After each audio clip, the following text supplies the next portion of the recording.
രാജ്യസഭാ seat കിട്ടിയാൽ അവർ എടുക്കുമെങ്കിൽ അവർക്കത് കൊടുക്കാം. അത് അവർ ഓക്കെ പറഞ്ഞില്ല. അതും അവർ തങ്ങളുമായി സംസാരിച്ചതിന് ശേഷമേ അവർ ഞങ്ങൾക്ക് മറുപടി പറയുള്ളൂ. അല്ല, അതൊന്നും ഇപ്പം നമുക്ക് ഈ 27-ാം തീയതി കഴിയാതെ പറയാൻ പറ്റില്ലല്ലോ. ഈ രാജ്യസഭാ സീറ്റ് നിർദ്ദേശം കോൺഗ്രസ് മുന്നോട്ട് വെച്ചു എന്ന് പറയുന്നുണ്ട്. അല്ലല്ല, അതെല്ലാം നിങ്ങൾ കൊടുക്കുന്ന വാർത്തകളല്ലേ. ഞങ്ങൾ തമ്മിൽ സംസാരിച്ച കാര്യങ്ങൾ ഞങ്ങൾക്കെല്ലാം അറിയുള്ളൂ. ഇന്ന് കൊടുത്ത നിർദ്ദേശങ്ങൾ എന്തൊക്കെയാണ്? അല്ല, അതങ്ങനെ അത്ര വിശദാംശങ്ങൾ പറയാമെങ്കിൽ വന്ന അതിൻ്റെ റിസൾട്ട് വന്ന് പറയുമല്ലോ. മറ്റന്നാളെ ചർച്ച നടക്കും. അപ്പോൾ അത് ഫൈനൽ കാര്യങ്ങൾ ഞങ്ങൾ ചർച്ച പൂർത്തിയായിട്ടുണ്ട്. ചർച്ചയിൽ ഒരുപാട് ഡീറ്റെയിൽസ് ഉണ്ട്. അതൊക്കെ കൂടി ഞങ്ങൾ മീറ്റിംഗ് വിലയിരുത്തി ഇനി തീരുമാനങ്ങളോട് 27-ാം തീയതി പറയാം. ആ കാര്യങ്ങൾ ഞങ്ങളൊന്ന് തങ്ങൾ വന്നതിന് ശേഷം വിലയിരുത്തട്ടെ, എന്നിട്ട് ഞങ്ങൾ ബാക്കി കാര്യങ്ങൾ പറയാം. ഞങ്ങൾക്കാകട്ടെ കോൺഗ്രസ് ആവട്ടെ അതിൻ്റെ ബന്ധപ്പെട്ട അപ്പർ ബോഡിനോട് ചോദിക്കാതെ എടുക്കാനൊക്കില്ല. മുസ്ലിം ലീഗിന്റെ 3-ാം സീറ്റിൽ കോൺഗ്രസിന്റെ നിലപാട് എന്ത് എന്നറിയാൻ 27-ാം തീയതി വരെ കാത്തിരിക്കണമെന്ന് പറഞ്ഞു പ്രതിപക്ഷ നേതാവ് വി ഡി സതീശൻ. എന്നാൽ വി ഡി സതീശന്റെ പ്രഖ്യാപനം കഴിഞ്ഞ് 27 മിനിറ്റ് കഴിയുന്നതിന് മുൻപ് തന്നെ ലീഗിന് കോൺഗ്രസ് മുന്നോട്ട് വെച്ചത് രാജ്യസഭാ സീറ്റാണ്, അതായത് ലോക്സഭാ സീറ്റ് ഇല്ല കോൺഗ്രസിന് എന്ന് വ്യക്തമായി പറയുന്നുണ്ട് KPCC അധ്യക്ഷൻ കെ സുധാകരൻ. മുസ്ലിം ലീഗിനോളം വിശ്വസിക്കാൻ കഴിയുന്ന ഒരു ഘടകകക്ഷിയെ ഈ അടുത്ത കാലത്ത് കോൺഗ്രസ് കണ്ടിട്ടുണ്ടോ എന്നുള്ളത് സംശയമാണ്. എന്നിട്ട് പോലും മുസ്ലിം ലീഗിന്റെ 3-ാം ലോക്സഭാ സീറ്റ് എന്ന ആവശ്യത്തിന് കാലങ്ങളുടെ പഴക്കമുണ്ടാകേണ്ടി വരുന്നു, കാലങ്ങളുടെ കാത്തിരിപ്പുണ്ടാകേണ്ടി വരുന്നു. നിയമസഭയിൽ ക്രമാനുഗതമായ പ്രാതിനിധ്യം അല്പമെങ്കിലും വർദ്ധിപ്പിക്കാൻ മുസ്ലിം ലീഗിനായിട്ടുണ്ടെങ്കിലും ലോക്സഭയിൽ 1962 മുതൽ തുടങ്ങിയ ആവശ്യം ഇന്നും ആവശ്യമായി മാത്രം നിൽക്കുന്നു.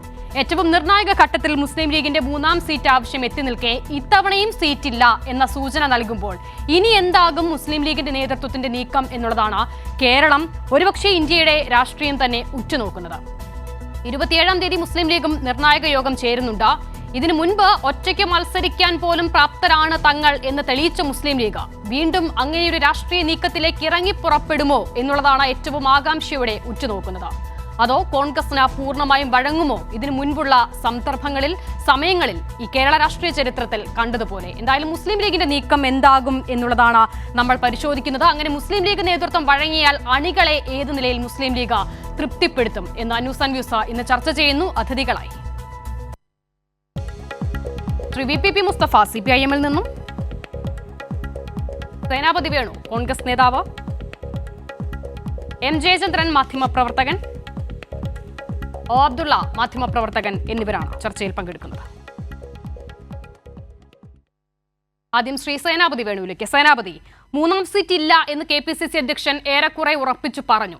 എന്നിട്ട് പോലും ഒരു പൊട്ടിത്തെറി ഉണ്ട് എന്ന നിലയിലേക്ക് പോകുന്നതല്ല PK കുഞ്ഞാലിക്കുട്ടിയുടെ പ്രതികരണം. അദ്ദേഹം അല്പം കൂടി കരുതലോടെ പ്രതികരിക്കുന്നുണ്ട്, പോസിറ്റീവായിരുന്നു എന്ന വാക്ക് ഉപയോഗിക്കുന്നുണ്ട് ഇന്നത്തെ ചർച്ചയ്ക്ക് ശേഷം.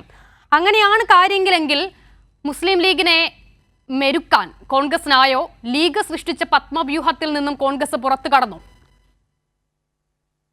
അക്ഷിത, ഇവിടെ അങ്ങനെ പത്മവ്യൂഹത്തിന്റെ കാര്യങ്ങളോ അല്ലെങ്കിൽ ഏതെങ്കിലും യുദ്ധ രംഗത്തെ ചിത്രങ്ങളോ ഒന്നുമില്ല.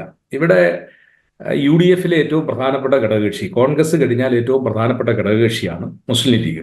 അത് ഞങ്ങളും അവരും തമ്മിലുള്ള രാഷ്ട്രീയ ബന്ധം എന്ന് പറഞ്ഞാൽ ഏതാണ്ട് അരനൂറ്റാണ്ട് കാലത്തെ രാഷ്ട്രീയ ബന്ധമാണ്.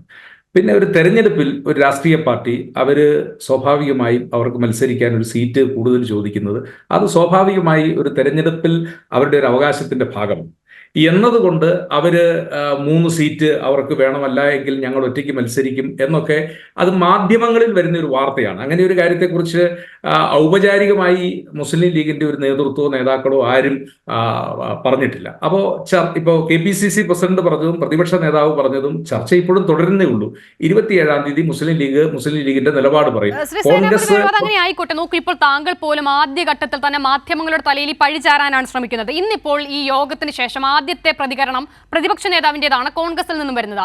അദ്ദേഹവും സമാനമായ രീതിയിൽ രാജ്യസഭാ സീറ്റിന്റെ കാര്യം അത് മുന്നിലേക്ക് വെച്ചോ എന്ന് ചോദിക്കുമ്പോൾ മാധ്യമങ്ങൾ സൃഷ്ടിച്ചത് എന്ന് പ്രതിപക്ഷ നേതാവ് പറയുന്നു. പക്ഷേ തൊട്ടു പിന്നാലെ KPCC അധ്യക്ഷൻ വന്ന് പറയുകയാണ് രാജ്യസഭാ സീറ്റാണ് ഞങ്ങൾ ലീഗിന് മുന്നിൽ വെച്ച ഉപാധി എന്ന്. അതെങ്ങനെ ശരിയാകും? പിന്നെ 3-ാം സീറ്റ് എന്ന ആവശ്യം ഒരു രാഷ്ട്രീയ പാർട്ടി ഉന്നയിക്കുമ്പോൾ ഈ കാലങ്ങളായുള്ള ചരിത്രമൊക്കെ പരിഗണിക്കണമല്ലോ. അപ്പോൾ അങ്ങനെ പരിഗണിക്കുമ്പോൾ 3-ാമതൊരു സീറ്റ് കൊടുക്കാൻ പ്രാപ്തരല്ല ലീഗ് എന്നുള്ളതാണോ കോൺഗ്രസിന്റെ വിലയിരുത്തൽ? അല്ല, അങ്ങനെ ഒരിക്കലുമില്ല.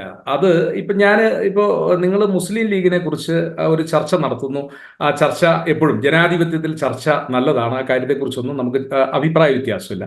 ഞാൻ അക്ഷിത തിരിച്ചൊരു ചോദ്യം ചോദിക്കട്ടെ. Kerala Congress party Mani group, Jose K Mani, അവർ പറഞ്ഞത് ഞങ്ങൾക്ക് 2 സീറ്റിന് അർഹതയുണ്ട് ഇടതുമുന്നണിയിൽ. ഞങ്ങൾക്ക് കോട്ടയം പോരാ, പത്തനംതിട്ടയോ ഇടുക്കിയോ കിട്ടണം എന്നുള്ളതാണ് അവരുടെ ഒരാവശ്യം. ഇടതുമുന്നണിയിൽ ചർച്ച ചെയ്യുന്നു. നമ്മൾ ചാനൽ ചർച്ചയിൽ ആ വിഷയം ചർച്ചയാക്കിയോ?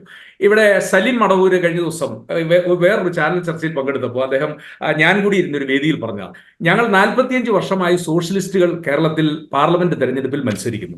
84-ലെ തെരഞ്ഞെടുപ്പിൽ ജനതാ പാർട്ടി രൂപം കൊണ്ടതിന് ശേഷം 84-ലെ തെരഞ്ഞെടുപ്പിൽ ഇന്ദിരാഗാന്ധി വെടിയേറ്റ് മരിച്ചതിന് ശേഷം നടന്ന തെരഞ്ഞെടുപ്പിൽ അന്ന് കോൺഗ്രസ് അല്ലെങ്കിൽ UDF വലിയ മുന്നേറ്റം ഉണ്ടായപ്പോഴും ഞങ്ങൾ മാവേലിക്കരയിൽ ഉപേന്ദ്രനാഥ കുറുപ്പിനെ തോൽപ്പിച്ചുകൊണ്ട് ഞങ്ങളുടെ അഡ്വക്കേറ്റ് തമ്പാൻ തോമസ് വിജയിച്ച ചരിത്രം മുതൽ അദ്ദേഹം പറഞ്ഞു വന്നത്, അരങ്ങിൽ ശ്രീധരൻ വിജയിച്ചത്, MP വീരേന്ദ്രകുമാർ MP വിജയിച്ചത്, ഈ കഥകളൊക്കെ അദ്ദേഹം പറയുന്നു. അവർ പറയുന്നത് 45 കൊല്ലമായി പാർലമെന്റിൽ ഞങ്ങൾക്ക് മത്സരിക്കാൻ സീറ്റുള്ളവരാണ്, ഞങ്ങൾ ജനതാ പരിവാറിൽപ്പെട്ട ആളുകൾ. ഇപ്പൊ അവര് ലോക് താന്ത്രിക് ജനതാദൾ എന്ന പേരിൽ നിൽക്കുന്നു.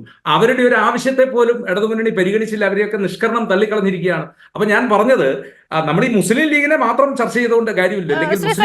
നോക്കൂ, വളരെ വേഗം ഈ മുസ്ലിം ലീഗിനെ മറ്റ് രാഷ്ട്രീയ കക്ഷികൾ അത് LDF-നോട് ചേർത്താണ് താരതമ്യം. അങ്ങനെയെങ്കിൽ ഇപ്പോൾ കേരള കോൺഗ്രസ് എമ്മിന്റെ കാര്യം പറയുന്നു, ജോസ് കെ മാണി വിഭാഗത്തിന്റെ കാര്യം പറയുന്നു. അവർ എന്നാണ് ഇടതുമുന്നണിയിലേക്ക് പോയത് എന്നുള്ളത് നമ്മൾ പരിശോധിക്കണമല്ലോ. 1.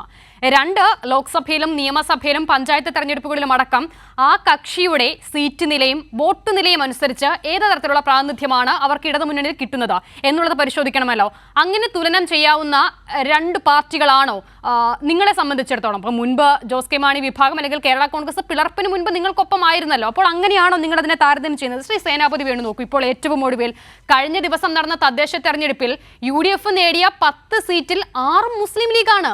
അവരെയാണോ നിങ്ങൾ ജോസ് കെ മാണിക്ക് നൽകിയില്ലല്ലോ എന്ന് പറഞ്ഞ് തുലനപ്പെടുത്തുന്നത്? അല്ല, ഞാൻ പറഞ്ഞത് ഒരു മുന്നണിയിലെ ഒരു ഘടകകക്ഷി ജോസ് കെ മാണിയോ അവകാശവാദം ഉന്നയിച്ചു. ശ്രേയാംസ് കുമാറും അദ്ദേഹത്തിന്റെ പിതാവ് നേതൃത്വം കൊടുത്ത പാർട്ടിയുടെ ഇപ്പോഴത്തെ അധ്യക്ഷൻ എന്നതിൽ അദ്ദേഹവും അവകാശവാദം ഉന്നയിച്ചു. ആ അവകാശവാദങ്ങളിലെല്ലാം അവർ പറയുന്നത് എന്താ? ഞങ്ങളുടെ ശക്തിക്കനുസരിച്ചുള്ള അവകാശം ഞങ്ങൾ മുന്നണിയിൽ ഉന്നയിക്കുന്നു. മുന്നണി അത് ചർച്ച പോലും ചെയ്തിട്ടില്ല എന്നുള്ളതാണ്. ഇവിടെ ഇത് ഈ മുസ്ലിം ലീഗിന്റെ കാര്യത്തിൽ നിങ്ങൾക്കുള്ള ഈ അമിതമായ ഉത്കണ്ഠ എന്ത് എന്നുള്ളതാണ് ഞങ്ങൾക്ക് മനസ്സിലാകാത്തത്. അവര് മുന്നണിക്കകത്ത് നിന്നുകൊണ്ട് വളരെ സൗഹാർദ്ദപരമായിട്ട് അവർ ഞങ്ങളോട് അല്ലെങ്കിൽ കോൺഗ്രസുമായി സീറ്റിനെ കുറിച്ച് ചർച്ച ചെയ്യുന്നു. അത് സാഹചര്യങ്ങൾ ഒക്കുകയാണ് എങ്കിൽ, ഇല്ലെങ്കിൽ അനുകൂലമായ ഘടകങ്ങൾ ഉണ്ട് എങ്കിൽ പാർട്ടിയുടെ കേന്ദ്ര നേതൃത്വം ഈ കാര്യത്തെക്കുറിച്ചൊക്കെ ചർച്ച ചെയ്യും. അങ്ങനെ ചർച്ച വരുമ്പോൾ ഇനിയിപ്പോൾ ഇതല്ല അവർക്ക് രാജ്യസഭാ സീറ്റാണ് അഭികാമ്യം എങ്കിൽ ആ വിഷയങ്ങളെല്ലാം ദേശീയ നേതൃത്വം ചർച്ച ചെയ്യുമെന്ന ഒരു കാര്യമാണ് കെ സുധാകരൻ പറഞ്ഞത്. അതല്ല മുസ്ലിം ലീഗ് ഇന്ന് 27-ാം തീയതി അവർ തീരുമാനമെടുക്കും, അവർ ഒറ്റയ്ക്ക് മത്സരിക്കും. അങ്ങനെ കേരള രാഷ്ട്രീയത്തിലോ ഇന്ത്യൻ രാഷ്ട്രീയത്തിലോ ഇപ്പോഴത്തെ വർത്തമാനകാല സാഹചര്യത്തിൽ ഒരു തീരുമാനം എടുക്കാൻ ഒരു രാഷ്ട്രീയ പാർട്ടിക്കും കഴിയുകയില്ല. ഞങ്ങൾ ഈ കാര്യത്തിൽ ചർച്ചകൾ നടത്തിക്കൊണ്ടിരിക്കുകയാണ്. ആ ചർച്ചകളുടെ പരിണാമം അത് 27-ാം തീയതി ഉണ്ടാകും എന്നുള്ള കാര്യത്തിൽ ഒരു തർക്കവുമില്ല. അതുകൊണ്ട് ഒറ്റയ്ക്ക് മത്സരിക്കാൻ തീരുമാനമെടുക്കാൻ കഴിയാത്തൊരു രാഷ്ട്രീയ സാഹചര്യം കേരളത്തിൽ ഇല്ല എന്നുള്ളതാണ് അങ്ങ് മനസ്സിലാക്കേണ്ടത്. കാരണം ഇപ്പോൾ വടക്കൻ കേരളത്തിലടക്കം കോൺഗ്രസിനേക്കാൾ സീറ്റ് നില ഉള്ളത്, വോട്ട് നിലയുള്ളത്, ഗ്രൗണ്ട് ഉള്ളത് കോൺഗ്രസ് മുസ്ലിം ലീഗിനാണ്. അങ്ങനെ ഒറ്റയ്ക്ക് മത്സരിക്കാൻ തീരുമാനമെടുത്താൽ കോൺഗ്രസിനത് താങ്ങാനാകില്ല എന്ന് പറയുന്നതായിരിക്കും അല്പം കൂടി ശരി. ഞാൻ മടങ്ങിയെത്താം അങ്ങയിലേക്ക്. ശ്രീ ഒ അബ്ദുള്ള, മുൻപ് ഞാൻ സേനാപതിയോട് പറഞ്ഞ കണക്ക് ഒന്നുകൂടി ആവർത്തിക്കുന്നു. നോക്കൂ, ഏറ്റവും ഒടുവിൽ വന്ന തദ്ദേശ തെരഞ്ഞെടുപ്പ് 10 സീറ്റ് UDF നേടുമ്പോൾ അതിൽ 6 മുസ്ലിം ലീഗിൻ്റെതാണ്. അങ്ങനെയുള്ളൊരു രാഷ്ട്രീയ കക്ഷി കോൺഗ്രസിനെ ജയിപ്പിക്കുക എന്നുള്ള ബാധ്യത മാത്രം ഏറ്റെടുത്ത് ഇങ്ങനെ മാറി നിൽക്കേണ്ടവരാണോ?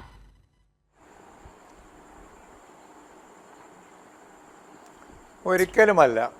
മുസ്ലിം ലീഗ് അതിൻ്റെ അധ്യക്ഷൻ പാണക്കാട് തങ്ങന്മാർ, മാറി മാറി വരുന്ന ശിഹാബ് തങ്ങൾ, ഹൈദരലി ശിഹാബ് തങ്ങൾ, ഇപ്പോഴത്തെ സാദിഖ് അലി, ഇവരുടെ മാന്യത, ആ മാന്യതയെ വ്യംഗ്യന്തരേണ ചൂഷണം ചെയ്യുകയാണ് യഥാർത്ഥത്തിൽ കോൺഗ്രസ് ചെയ്യുന്നത്. കാരണം ഈ മുസ്ലിം ലീഗ് നേരത്തെ പാലിച്ചു പോരുന്ന ഒരു നിഷ്ഠയുണ്ട്. വല്ലാതെ സീറ്റിന് വേണ്ടി കടിപിടി കൂടാതിരിക്കുക, ആവശ്യമായത് മാത്രം ചോദിക്കുക, കൂടുതൽ കുഴപ്പങ്ങളും തർക്കങ്ങളും ഒഴിവാക്കുക. ഈ ഒരു സമീപന രീതിയിൽ നിന്ന് പരമാവധി മുതലെടുത്ത് എന്നും അയ്യപ്പനെന്തിനാ പെണ്ണെന്ന് ചോദിക്കല്ലോ, അയ്യപ്പനെന്തിനാ പെണ്ണെന്ന്, അതുപോലെ മുസ്ലിം ലീഗിനെന്തിനാ 3 സീറ്റ് എന്നിടത്തോളം കാര്യങ്ങൾ എത്തിയിരിക്കുകയാണ്. ഇനി അത് നടക്കൂല, ഒരു സീറ്റ് കൂടി ഞങ്ങൾക്ക് അവകാശപ്പെട്ടതാണ് എന്ന് അണികളുടെ സമ്മർദ്ദം, അതിന് വഴങ്ങിയല്ലാതെ മുസ്ലിം ലീഗ് നേതൃത്വത്തിന് നിവൃത്തിയില്ല. അതിനെ തെളിവ് സാധാരണ രീതിയിൽ ഇത്തരം പ്രശ്നങ്ങൾ അവസാനത്തിലാണ് പാണക്കാട് തന്നെയാണ് തങ്ങൾ അഭിപ്രായം പറയാറ്. ഈ പ്രാവശ്യം അദ്ദേഹമാണ് ആദ്യം തന്നെ അഭിപ്രായം പറഞ്ഞത് ഞങ്ങൾക്ക് 3 സീറ്റ് കിട്ടണം. അപ്പോൾ എല്ലാ അർത്ഥത്തിലും കണക്ക് നിരത്തി നോക്കിയാലും മറ്റെല്ലാ നിലക്കും സ്വന്തം നിലക്ക് തന്നെ 2 സീറ്റ് അവർ ജയിക്കും കോൺഗ്രസിന് പിന്തുണയില്ലാതെ. അതുകൊണ്ട് മര്യാദക്ക് സീറ്റ് കൊടുക്കുക, ഇല്ലെങ്കിൽ കിട്ടുന്ന മുന്നണിയിലേക്ക് മാറിപ്പോവുക. അതാണ് എൻ്റെ അഭിപ്രായത്തിൽ ശരിയായ രീതി. ശരി, ഞാൻ മടങ്ങിയെത്താം. ശ്രീ VPP മുസ്തഫ, മുൻപ് UDF എന്നൊരു ഘടകകക്ഷി അല്ലെങ്കിൽ UDF എന്നൊരു കക്ഷിയിൽ അതിലിപ്പോൾ കോൺഗ്രസിനെ ജയിപ്പിച്ച് വിട്ടാലും മുസ്ലിം ലീഗ് പ്രതിനിധാനം ചെയ്യുന്ന ഒരു വിഭാഗമുണ്ടല്ലോ, അവർ ന്യൂനപക്ഷമാണ്. അപ്പോൾ ആ ന്യൂനപക്ഷത്തിന് പറയാനുള്ളതൊക്കെയും ലോക്സഭയിൽ UDFിലൂടെ കോൺഗ്രസിന്റെ ശബ്ദമായി വരും എന്നൊരു പ്രതീക്ഷ ലീഗിന് ഉണ്ടായിരുന്നിരിക്കണം. നിലവിലെ രാഷ്ട്രീയ സാഹചര്യത്തിൽ അതല്ല കോൺഗ്രസിന്റെ സ്ഥിതി. അതുകൊണ്ടാണോ ഞങ്ങൾക്ക് 1 സീറ്റ് കൂടി കിട്ടിയേ പറ്റൂ, ന്യൂനപക്ഷത്തിന്റെ പ്രാതിനിധ്യം ലോക്സഭയിൽ ഉണ്ടായേ പറ്റൂ എന്ന ലീഗ് ഇങ്ങനെ വാശി പിടിക്കുന്നത്?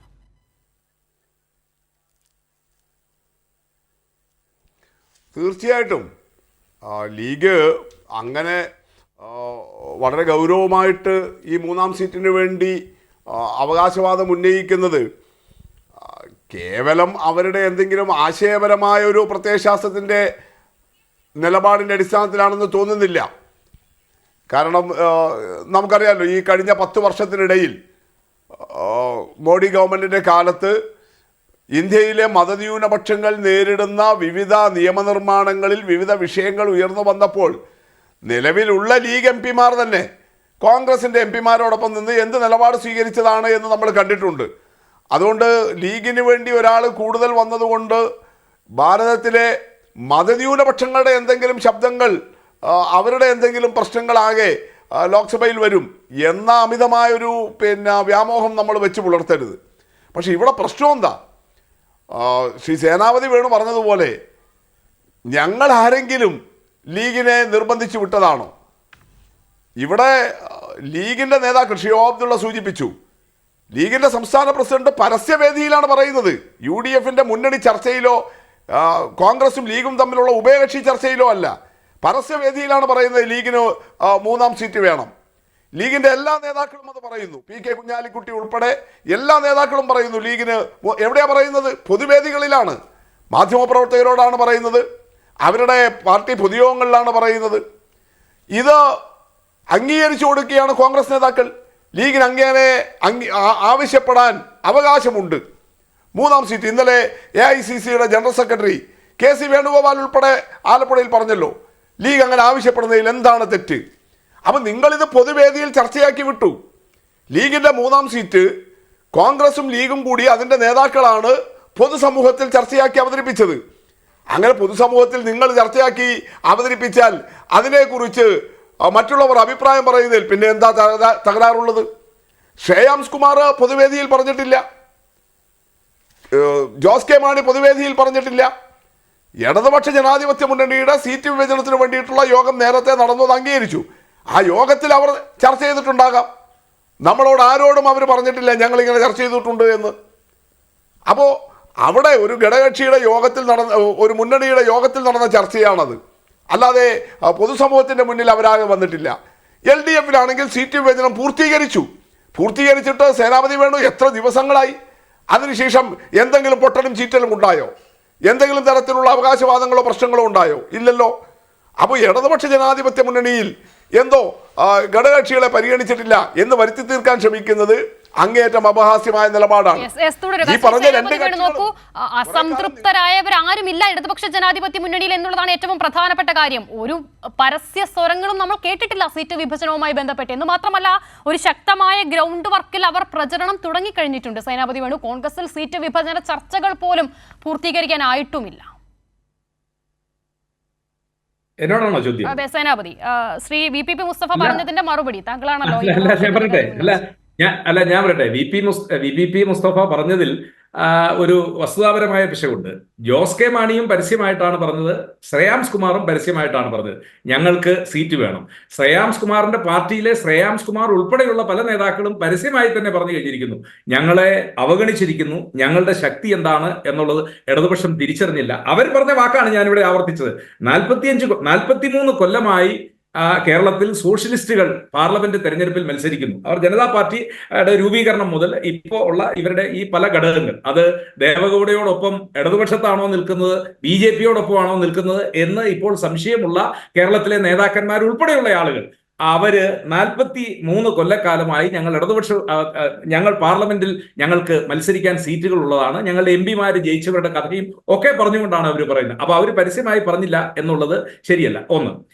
ഇനി രണ്ടാമത്തെ കാര്യം, പാർലമെന്റ് തെരഞ്ഞെടുപ്പിന്റെ നോട്ടിഫിക്കേഷൻ പോലും, തെരഞ്ഞെടുപ്പ് പ്രഖ്യാപനം ഇനി വരാൻ പോകുന്നേ ഉള്ളൂ. അതിന് മുന്നൊരുക്കങ്ങളായി രാഷ്ട്രീയ പാർട്ടികൾ ചെയ്യുന്നു. അവർ ചെയ്തോട്ടെ, ആ കാര്യത്തിൽ കുഴപ്പമില്ല. ഇടതുപക്ഷം പോലെ ഒരു മുന്നണിയിൽ ഒരു ഘടകകക്ഷിയോട് നിങ്ങൾക്ക് സീറ്റില്ല എന്ന് പറഞ്ഞാൽ ഘടകകക്ഷിക്കും ഇല്ല എന്ന് കേട്ട് പഞ്ചപുച്ഛം മടക്കി പോകാനേ കഴിയുള്ളൂ. മറിച്ച് ഞങ്ങളുടേത് ഒരു ജനാധിപത്യ സംവിധാനമായതുകൊണ്ട് അവർ അഭിപ്രായങ്ങൾ പുറത്തു പറയും.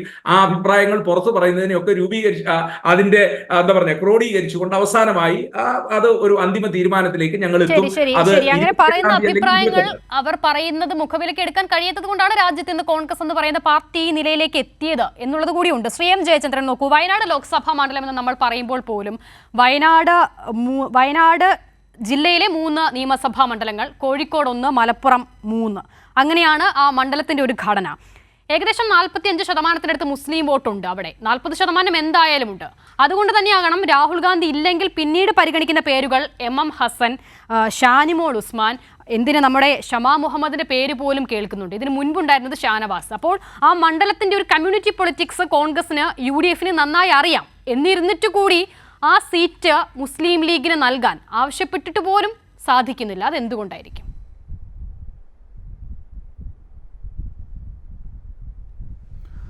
അല്ല, മുസ്ലിം ലീഗിൻ്റെ ആവശ്യം ആദ്യമായിട്ട് ഈ തെരഞ്ഞെടുപ്പ് തുടങ്ങുന്നതല്ലല്ലോ അസിത.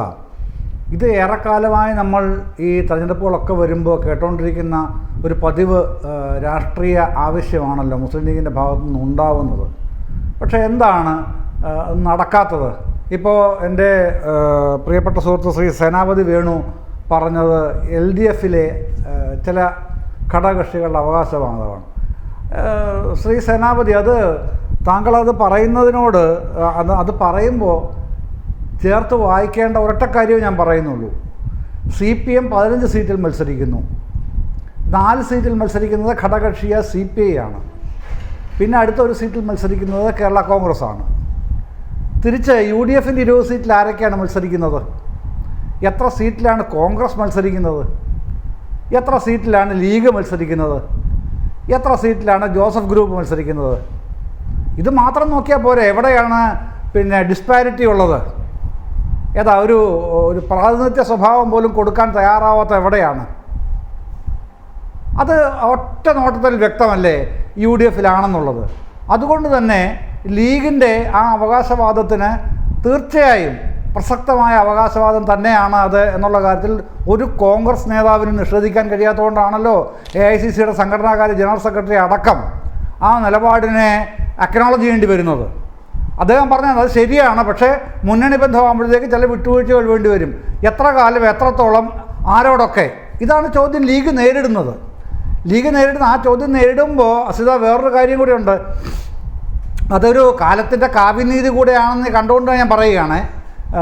ശ്രീ അബ്ദുള്ളയ്ക്ക് അതിനെ സംബന്ധിച്ച് കൂടുതൽ കാര്യങ്ങൾ നിശ്ചയമായും പറയാനുണ്ടാവുമെന്ന് ഞാൻ വിചാരിക്കുന്നു. ഞാൻ ഇനി പറയാൻ പോകുന്ന കാര്യം, ലീഗ് അത്യഗാധമായ ഒരു ചില പ്രശ്നങ്ങൾ നേരിടുന്ന ഒരു രാഷ്ട്രീയ സന്ദർഭവും കൂടിയാണ് ഇപ്പോൾ. അതിലേറ്റവും നിശ്ചയമായി ഏറ്റവും പ്രധാനമെന്ന് പറയുന്നത് സമസ്തയുടേതാണ്. പിന്നെ ഈ EK വിഭാഗവും മുസ്ലിം ലീഗ് നേതൃത്വവുമായിട്ടുള്ള അങ്ങേയറ്റം വഷളായ ബന്ധം. അത് നേരത്തെ തന്നെ ഇതിനെ സമസ്ത ഉപയോഗിച്ചുകൊണ്ടിരുന്നത് പിന്നെ ഇടതുപക്ഷ വിരുദ്ധതയ്ക്ക്, അതിൽ പ്രത്യേകിച്ച് CPM വിരുദ്ധതയ്ക്ക് വേണ്ടിയിട്ടുള്ള ഒരു ടൂളായിട്ടായിരുന്നല്ലോ ദീർഘകാലമായി ഉപയോഗിച്ചുകൊണ്ടിരുന്നത്. 1981 പിളർന്ന് AP വേറൊരു വിഭാഗമായിട്ട് പോയല്ലോ. പിന്നെ എന്നിട്ടാണല്ലോ ഇപ്പുറത്ത് നിൽക്കുന്നത്. ഇപ്പോൾ ജിഫ്രി തങ്ങളും അപ്പുറത്ത് കാന്തപുരം APയും നിൽക്കുന്നു. അപ്പോൾ അവിടെ എത്ര മോശമായിട്ടാണ് അവരോട് പെരുമാറുന്നത്. പിന്നെ പുതിയതായി പാണക്കാട് തങ്ങളുടെ നേതൃത്വത്തിൽ പുതിയ ഖാസി കമ്മിറ്റികൾ ഉണ്ടാക്കുന്നത്, അവരെ തീർത്തും അവഗണിച്ചില്ലാതാക്കുന്നതിന് ശ്രമിക്കുന്നത്, അതൊക്കെ വലിയ പ്രശ്നങ്ങളായിട്ട് നിൽക്കുന്നു. അതിൻ്റെ ഭാഗമായി സുന്നികളുടെ ഇടയിൽ വലിയ തർക്കമുണ്ട്. ആ തർക്കത്തിൻ്റെ അൾട്ടിമേറ്റ് റിസൾട്ടായിട്ട് ഇപ്പം തന്നെ അവർ പറഞ്ഞിരിക്കുന്നത്, കാണിച്ചു തരാം പൊന്നാനി മണ്ഡലത്തിൽ, പൊന്നാനി ലോക്സഭാ മണ്ഡലത്തിൽ ET, അതാണ് ഇന്നും ETയുടെ വാക്കുകൾ വന്നത് ശ്രദ്ധിച്ചു കാണുമല്ലോ. ET വളരെ എംഫാറ്റിക്കലി പറയുകയാണ്, ഞങ്ങൾക്കത് കിട്ടിയേ തീരൂ, അത് അനിവാര്യമാണ് ലീഗിന് ഇപ്പോഴത്തെ സാഹചര്യത്തിൽ എന്ന് പറയുന്നതിൻ്റെ ആന്തരാർത്ഥം, ഉള്ളടക്കം ഇത് തന്നെയാണ് പ്രശ്നം. അവരുടെ നിലനിൽപ്പിൻ്റെ കരുത്ത് അല്ലെങ്കിൽ സ്വന്തം കാൽക്കീഴിലെ മണ്ണ് ചോർന്നു പോകുന്നത് കാണേണ്ടി വരുന്നൊരു സാഹചര്യത്തിലാണ് ലീഗ് എന്നുള്ളതാണ് ഞാൻ മുമ്പേ പറഞ്ഞ കാവ്യനീതിയുടെ ഒരു പ്രശ്നം. അതിരിക്കട്ടെ, അത് മറ്റൊരു വിഷയമാണ്. ഞാൻ പറഞ്ഞത് അതെല്ലാം ഇതിനകത്ത് അടങ്ങുന്നുണ്ട്. അതൊക്കെ കൂടെ നിൽക്കുമ്പോൾ പിന്നെ ഇവർക്ക് ഒരു പിന്നെ ഇന്ന് പറഞ്ഞതുപോലെ KPCC പ്രസിഡൻ്റാണ് വ്യക്തമാക്കിയത്, ഞങ്ങൾ അതിനെ സംബന്ധിച്ച ഒരു ധാരണയായി എന്ന് പറയുന്നില്ല, ആലോചനയിലുണ്ട്, ദേശീയ നേതൃത്വം അംഗീകരിച്ചാൽ ഇവിടെ വീണ്ടും ചർച്ച ചെയ്തിട്ട് ഡിക്ലെയർ ചെയ്യാം എന്ന് പറയുമ്പോൾ ഒരു ഡീലുണ്ട് അവിടെ. ആ ഡീൽ എന്താണെന്നുള്ളത് പിന്നെ വി ഡി സതീശൻ പറഞ്ഞില്ല, ലീഗ് നേതാക്കളും പറഞ്ഞില്ല. പിന്നെ സ്ലിപ്പ് ഓഫ് ടങ്ങിൻ്റെ ഭാഗമായിട്ടാണെന്ന് കരുതിയാൽ പോലും KPCC പ്രസിഡന്റ് വായിൽ നിന്നാണ് നാക്കുപിഴയുടെ ആ ഒരു ചെറിയ അംശം വന്നത്. അപ്പോൾ ഒരു ഡീലുണ്ട്. എന്താണ് ആ ഡീല് എന്നുള്ളത് അറിയാൻ രാഷ്ട്രീയ കേരളത്തിന് അവകാശമുള്ളത് മറ്റൊന്നും കൊണ്ടല്ല, ഇവരെല്ലാ ദിവസവും ഈ രാഷ്ട്രീയ വിഴുപ്പ് അലക്കുന്നത് കൊണ്ട് തന്നെയാണ് നമുക്ക് രാഷ്ട്രീയ കേരളത്തിന് അറിയാനുള്ള അവകാശമുള്ളത്. അതുകൊണ്ട് തന്നെ അവർ പറയാൻ ബാധ്യസ്ഥരുമാണ് എന്താണ് ഡീൽ എന്നുള്ളത്. ആ ഡീല് അവർ പറഞ്ഞില്ലെങ്കിലും വരും ദിവസങ്ങളിൽ ഉറപ്പായിട്ടും പുറത്തു വരും എന്നുള്ള കാര്യത്തിൽ എനിക്ക് തർക്കമില്ല. ഏതായാലും ലീഗിന് ഇതിന് അവകാശമുണ്ട് എന്നുള്ള കാര്യത്തിൽ ഒരാൾക്കും നിഷേധിക്കാൻ കഴിയില്ല. ശ്രീ ഒ അബ്ദുള്ള, നോക്കൂ, 1977 മുതൽ 2019 വരെ നടന്ന തെരഞ്ഞെടുപ്പുകളിൽ 115 MPമാരെയാണ് കോൺഗ്രസ് ജയിപ്പിച്ചിട്ടുള്ളത്. അതിൽ 7 മുസ്ലിങ്ങൾ മാത്രമേ ഉണ്ടായിരുന്നുള്ളൂ എന്നുള്ളതാണ്. പക്ഷേ 53 പേരെ ലോക്സഭയിലേക്ക് എത്തിച്ച CPIM 5 മുസ്ലിങ്ങളെ എത്തിക്കുകയും ചെയ്തിട്ടുണ്ട്. ആ കണക്കുകളുടെ ഒരു വൈരുദ്ധ്യം നോക്കൂ. മുസ്ലിം ലീഗിന്റെ കൂടാതെയാണ് കേട്ടോ പറയുന്നത്. ഇന്നിപ്പോൾ നടന്ന വാർത്താ സമ്മേളനത്തിൽ ET മുഹമ്മദ് ബഷീർ PK കുഞ്ഞാലിക്കുട്ടി പറഞ്ഞതിനേക്കാൾ അല്പം കൂടി കടുപ്പിച്ചു പറയുന്നുണ്ട്, കടത്തി പറയുന്നുണ്ട്. അപ്പോൾ ഈ ഒരു തിരിച്ചറിവിലേക്ക്, ഞാൻ മുൻപ് പറഞ്ഞ കണക്കുകളുടെയൊക്കെ ഒരു തിരിച്ചറിവിലേക്ക്, ന്യൂനപക്ഷങ്ങൾ അവിടെ സുരക്ഷിതരല്ല എന്നൊരു തലത്തിലേക്ക് ETയെ പോലുള്ള മുതിർന്ന നേതാക്കൾ എത്തിയിട്ടുണ്ടോ? മുൻപും ET ചില പരാമർശങ്ങൾ നടത്തിയത് ഓർക്കുമല്ലോ, മറ്റു ചില സാഹചര്യങ്ങളിലാണെങ്കിൽ പോലും. അതെ, ഇവിടെ യഥാർത്ഥത്തിൽ നമ്മൾ പ്രശ്നത്തിൻ്റെ അടിയിലേക്ക് ഇറങ്ങിച്ചെന്നിട്ടില്ല. ഈ ചർച്ച അങ്ങോട്ട് കൊണ്ടുപോവുകയാണെങ്കിൽ വളരെയധികം നേരം സംസാരിക്കേണ്ടി വരും. നല്ലൊരു ശതമാനം മുസ്ലിം ലീഗ് അണികൾ നിലവിലുള്ള ബന്ധത്തിൽ അസന്തുഷ്ടരാണ്. അവർക്ക് താല്പര്യമില്ല, ഇടതുപക്ഷത്തേക്ക് മാറണം, മുസ്ലിം ലീഗിന് നല്ലത് LDF ആണ്, പല കാര്യങ്ങളും LDF ആണ് അഥവാ CPM പോലുള്ള സംഘടനകളാണ് ഉന്നയിക്കുന്നത്. പാർലമെൻറ്റിലൊക്കെ പ്രത്യേകിച്ചും കോൺഗ്രസിൻ്റെ ഒരാളും അഥവാ വല്ലവരും ഉന്നയിക്കുകയാണെങ്കിൽ അതിൻ്റെ സെക്കൻഡ് ചെയ്യാൻ കഴിയും, അത് പിന്താങ്ങാൻ പോലും കോൺഗ്രസിൽ നിന്ന് ആരും മുമ്പോട്ട് വരുന്നില്ല എന്ന വ്യാപകമായ പരാതി മുസ്ലിം സമുദായത്തിനിടയിലുണ്ട്. അതോടൊപ്പം ഈ സമുദായത്തിലെ ഇതര ഘടകങ്ങൾ അക്കാര്യത്തെ വളരെ ശക്തമായ രീതിയിൽ ഉന്നയിച്ച് എന്തുകൊണ്ട് ലീഗ് ഇനിയും ഈ UDFൻ്റെ കൂടെ തന്നെ തുടരണം, അതിനേക്കാൾ നല്ലത് CPM അല്ലേ, CPMുമായുള്ള ചില ഡീൽസ് സ്വകാര്യമായിട്ടെങ്കിലും മുസ്ലിം ലീഗ് നേതൃത്വങ്ങൾ നടത്തിക്കൊണ്ടിരിക്കുന്നുണ്ട്. അവർ CPMൻ്റെ ചില നേതാക്കന്മാർ, മുഖ്യമന്ത്രി അടക്കം ലീഗിനെ വാഴ്ത്തി പറയുന്നതൊക്കെ വെറുതെ പറയുന്നതല്ല. അപ്പോൾ എല്ലാ അർത്ഥത്തിലും LDFൻ്റെ കൂടെ ആയിരിക്കും UDFൻ്റെ അല്ലെങ്കിൽ മുസ്ലിം സമുദായത്തിൻ്റെ ഭാവി. പിൽക്കാലത്തും അങ്ങനെയാണ് സംഭവിച്ചിരിക്കുന്നത്, ഇനിയും അതാണ് സാധ്യത. അതോടൊപ്പം അടുത്ത തെരഞ്ഞെടുപ്പ് വീണ്ടും LDF വരാൻ സാധ്യതയുള്ളതുകൊണ്ട് എക്കാലത്തും ഭരണത്തിൽ നിന്ന് അകന്നു നിന്നുകൊണ്ട് മുസ്ലിം സമുദായത്തിന് മുമ്പോട്ട് പോകാൻ കഴിയില്ല. അതുകൊണ്ട് ക്രൈസ്തവ സഭകളെയൊക്കെ മാതൃകയാക്കിക്കൊണ്ട് എന്നും ഒരു കൂട്ടർക്ക് വോട്ട് പതിച്ചു നൽകുന്നതിന് പകരം മാറി ചിന്തിക്കണമെന്ന ഒരു ചിന്ത മുസ്ലിം സമുദായത്തിലെ ബുദ്ധിജീവികൾക്കിടയിൽ വളരെ സക്രിയമായി സജീവമായി നടന്നുകൊണ്ടിരിക്കുന്നുണ്ട് എന്ന വസ്തുത കാണാതിരുന്നുകൂടാ. മിക്കവാറും ഒരു പുനരാലോചന മുസ്ലിം സമുദായത്തിനിടയിൽ ഉണ്ടാവും. ഒരു പക്ഷേ ലീഗിനെ കൊണ്ട് മാറി ചിന്തിപ്പിക്കാൻ അവർ സമ്മർദ്ദം ചെലുത്തും, കാര്യത്തിൽ സംശയമില്ല. ശ്രീ സേനാപതി വേണു, ഇപ്പോൾ ഒ അബ്ദുള്ള പറഞ്ഞതുപോലെ ഞാനത് തുടക്കത്തിലും സൂചിപ്പിച്ചു, ഒരു പക്ഷേ മുസ്ലിം ലീഗ് കഴിഞ്ഞ കുറച്ചധികം നാളുകളായി മുന്നണി മര്യാദയുടെ പേരിൽ അവരുടെ തന്നെ തീരുമാനങ്ങളിൽ നിന്ന് അവസാന നിമിഷം പിന്നിലേക്ക് പോകുന്നത് നമ്മൾ കണ്ടിട്ടുണ്ട്. ഇവിടെയും അങ്ങനെ ഒരു തീരുമാനം ലീഗ് നേതൃത്വം എടുത്താൽ അണികളെ ഒപ്പം നിർത്താനാകും എന്ന് കരുതുന്നുണ്ടോ ശ്രീ സേനാപതി വേണു? അല്ല, ഞാൻ അർഷിദാദിന് മുമ്പ് പറഞ്ഞ MPമാരുടെ ജാതി തിരിച്ചുള്ള ഒരു കണക്ക് പറഞ്ഞല്ലോ, ന്യൂനപക്ഷത്തിൽ നിന്ന് എത്ര പേര് MPമാർ ഉള്ളത് എന്ന്. ഞാൻ ആ കണക്കിനെയൊക്കെ അംഗീകരിക്കുന്നു. ഞാൻ തിരിച്ച് അങ്ങോട്ടൊരു ചോദ്യം ചോദിക്കട്ടെ. ഈ ന്യൂനപക്ഷങ്ങൾക്ക് വല്ലാതെ പ്രാതിനിധ്യം കൊടുക്കുന്ന ഒരു പാർട്ടി എന്നാണല്ലോ CPMനെ കുറിച്ച് നിങ്ങൾ പറയുന്നത്. അപ്പോൾ ഒരു 2 മിനിറ്റ് അർഷിദ ഇടപെടാതിരിക്കുകയാണെങ്കിൽ നമുക്കൊരു അക്കാദമിക് ഇൻട്രസ്റ്റിന് വേണ്ടി കൂടി ഞാൻ പറയാം. അതായത് CPM എന്നൊരു പാർട്ടി 1964 രൂപീകൃതമായതിനു ശേഷം 2 മുസ്ലിങ്ങൾ മാത്രമാണ് പോളിറ്റ് ബ്യൂറോയിൽ എത്തിയിട്ടുള്ളൂ, മുഹമ്മദ് സലീമും ഹനൻ മുള്ളയും. ക്രിസ്ത്യൻ സമുദായത്തിൽ നിന്ന് MA ബേബി മാത്രം. ദോഷം പറയരുതല്ലോ, പട്ടികജാതിയിൽ നിന്ന് ഒരാൾ പോലും ഇതുവരെയും എത്തിയിട്ടില്ല. ഇനി വേറൊരു കണക്ക് കൂടി ഞാൻ പറയാം. CPM-ന്റെ കേരളത്തിൽ അധികാരത്തിൽ വന്ന മന്ത്രിമാര്, ആ മന്ത്രിമാരുടെ ആദ്യത്തെ 1957 ആദ്യ കമ്മ്യൂണിസ്റ്റ് മന്ത്രിസഭയിൽ TA മജീദ് മാത്രമായിരുന്നു മുസ്ലിം മന്ത്രി. 67 EMS മന്ത്രിസഭയിൽ EK ഇംബീച്ചി ബാവ, 87 നയനാർ മന്ത്രിസഭയിൽ TK ഹംസ, 96 നയനാർ മന്ത്രിസഭയിൽ പാലോളി മുഹമ്മദ് കുട്ടി, 2006 VS മന്ത്രിസഭയിൽ പാലോളിയും എളമരം കരീം, 2016 പിണറായി സർക്കാർ AC മൊയ്തീൻ, ഇപ്പോഴത്തെ മന്ത്രിസഭയിൽ PA മുഹമ്മദ് റിയാസ്. ഇവിടം കൊണ്ട് അവസാനിക്കുന്നു ഇടതുപക്ഷ മന്ത്രിസഭയിലെ മുസ്ലിം പ്രാതിനിധ്യം എന്ന് പറയുന്നത്. താങ്കൾ പറഞ്ഞ സമയം ഞാൻ മിണ്ടാതിരുന്നിട്ടുണ്ട്. താങ്കളെ കണക്കുകൾ അവതരിപ്പിച്ചിട്ടുണ്ടല്ലോ. നോക്കൂ, ഈ കൊടുത്തിട്ടുള്ള പ്രാതിനിധ്യത്തിലൊക്കെ അവരെ മാന്യമായി പരിഗണിച്ചിട്ടില്ലേ ആ പാർട്ടി? കോൺഗ്രസിന്റെ ചരിത്രം എന്താണ്? 60-ലെ തെരഞ്ഞെടുപ്പിൽ കോൺഗ്രസും മുസ്ലിം ലീഗും ഒരുമിച്ച് മത്സരിച്ചു. ഞാൻ പറയുന്നത് അങ്ങനെ ഒന്ന് കേൾക്കൂ. 60-ലെ തെരഞ്ഞെടുപ്പിൽ കോൺഗ്രസും മുസ്ലിം ലീഗും ഒരുമിച്ച് മത്സരിച്ചു. 60-ലെ രാഷ്ട്രീയ സാഹചര്യം അറിയാമല്ലോ അല്ലേ? വിമോചന സമരത്തിലൂടെ ഒരു സർക്കാരിനെ താഴെയിറക്കിയ ശേഷം നടക്കുന്ന തെരഞ്ഞെടുപ്പ്. അങ്ങനെ കോൺഗ്രസും മുസ്ലിം ലീഗും ഒരുമിച്ച് മത്സരിക്കുന്നു, അധികാരത്തിൽ വരുന്നു. അപ്പോൾ മുസ്ലിം ലീഗിന് മന്ത്രിസ്ഥാനം കൊടുക്കുന്നില്ല കോൺഗ്രസ്. പകരം എന്താണ് ചെയ്യുന്നത്? സീതി സാഹിബിനെ സ്പീക്കറാക്കുന്നു. അതിനുശേഷം സീതി സാഹിബ് ആ ടേം പൂർത്തീകരിക്കുന്നതിന് മുൻപേ മരിച്ചു പോകുന്നു. സീതി സാഹിബ് മരിക്കുന്നു. സ്വാഭാവികമായി മുസ്ലിം ലീഗിന്റെ സ്പീക്കർ സ്ഥാനമാണ്, ലീഗിന് അത് കൊടുക്കണമെന്ന് പറയുമ്പോൾ ജവഹർലാൽ നെഹ്റു എന്താണ് പറഞ്ഞത്? ശ്രീ സേനാപതി വേണു ചത്ത കുതിരയെന്നും വർഗീയ പാർട്ടിയെന്നും ഇതേ മുസ്ലിം ലീഗിനെ ആക്ഷേപിച്ചു. പിന്നീട് CH എങ്ങനെയാണ് സ്പീക്കർ സ്ഥാനത്തേക്ക് വരുന്നത്? മുസ്ലിം ലീഗിന്റെ മെമ്പർഷിപ്പ് രാജിവെച്ച്. അപ്പോൾ ഉള്ളവരെ മാന്യമായി പരിഗണിക്കുന്നതിനേക്കാളും മോശമല്ലേ ഇത്തരത്തിൽ? പിന്നീടും നെഹ്റു വിളിച്ചിട്ടുണ്ട്. പിന്നീട് അതിനുശേഷവും ഇത്തരത്തിൽ വർഗീയ പാർട്ടി എന്ന് മുസ്ലിം ലീഗിനെ വിളിച്ചു. എന്നിട്ടും അവരിന്നൊപ്പം നിൽക്കുന്നുണ്ട് ശ്രീ സേനാപതി വേണു. അപ്പോൾ കൊടുക്കാതിരിക്കുന്നതിനേക്കാളും മര്യാദ കേടല്ലേ കൊടുത്ത ശേഷം ഇങ്ങനെ വർഗീയ കക്ഷിയെന്നും ചത്ത കുതിരയെന്നും ഒക്കെ വിളിക്കുന്നത് നെഹ്റുവിനെ പോലൊരു നേതാവ്? ഞാൻ ചോദിക്കട്ടെ, അബ്ദുള്ള സാഹിബ് വളരെ പരിണിതപ്രജ്ഞനായ മുതിർന്ന മാധ്യമ പ്രവർത്തകനുമാണ്. ഈ 86 അവസാനം, അതായത് 87-ൽ ഈ സക്കറിയ സേട്ടിന്റെ എന്താ പറഞ്ഞ അഖിലേന്ത്യാ ലീഗിനെ എന്തിനാ ഇടതുപക്ഷ മുന്നണിയിൽ നിന്ന് പുറന്തള്ളിയത്? 60 കഴിഞ്ഞിട്ടാണല്ലോ 86-ലേക്ക് വരാം. താങ്കൾക്ക് 60-ലെ കാര്യത്തിന് മറുപടി ഉണ്ടോ? 60 കഴിഞ്ഞിട്ടല്ലേ 86-ലേക്ക് എത്താൻ പറ്റൂ? നമ്മൾ 60-ലെ കാര്യം എന്ന് പറഞ്ഞാൽ ഒരുപാട് പഴയതല്ലേ. ഞാൻ 87-ലെ കാര്യം ചോദിക്കുന്നത്. എന്തിനാണ് എന്താ പറഞ്ഞ സക്കറിയ സേട്ടിന്റെ ഓൾ ഇന്ത്യ ലീഗിനെ ഇടതുപക്ഷത്തിൽ നിന്ന് പുറത്താക്കിയത്? പക്ഷെ പഴയതായതുകൊണ്ട് വർഗീയ പാർട്ടി എന്ന് നെഹ്റു വിളിച്ചത് ഇല്ലാതാകുന്നില്ലല്ലോ. കറുത്ത കുതിരയെന്ന് വിളിച്ച CH-നെ കൊണ്ട് ലീഗിന്റെ മെമ്പർഷിപ്പ് രാജിവെപ്പിച്ച്.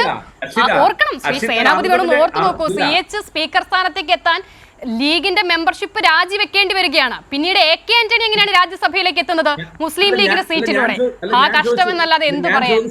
അല്ല, ഞാൻ ചോദിച്ചത് ഏത് രാഷ്ട്രീയ സാഹചര്യത്തിലാണ് നമ്മൾ 87-ൽ ഇടതുപക്ഷത്തിലെ ഏറ്റവും ഒരു പ്രധാനപ്പെട്ട ഘടകകക്ഷിയായി അടിയന്തരാവസ്ഥ? ഞാൻ വരാമെന്ന് 87-ലെ കാര്യം ഞാൻ ശ്രീ VPP മുസ്തഫയോട് ചോദിക്കാം. ഏറെക്കുറെ M ജയചന്ദ്രൻ അതേ ആശയധാരയിലുള്ള ആളാണ്, അത് ഞാൻ ചോദിക്കാം. പക്ഷെ 60-ൽ നെഹ്റു വർഗീയ പാർട്ടിയെന്നും ചത്ത കുതിരയെന്നും വിളിച്ച മുസ്ലിം ലീഗിന്റെ സീറ്റ് അവർ മാറിക്കൊടുത്ത സീറ്റിലൂടെയാണ് AK ആന്റണി രാജ്യസഭയിലേക്ക് എത്തുന്നത്. ആ സീറ്റ് ഇതുവരെ തിരിച്ചു കൊടുത്തിട്ടുണ്ടോ?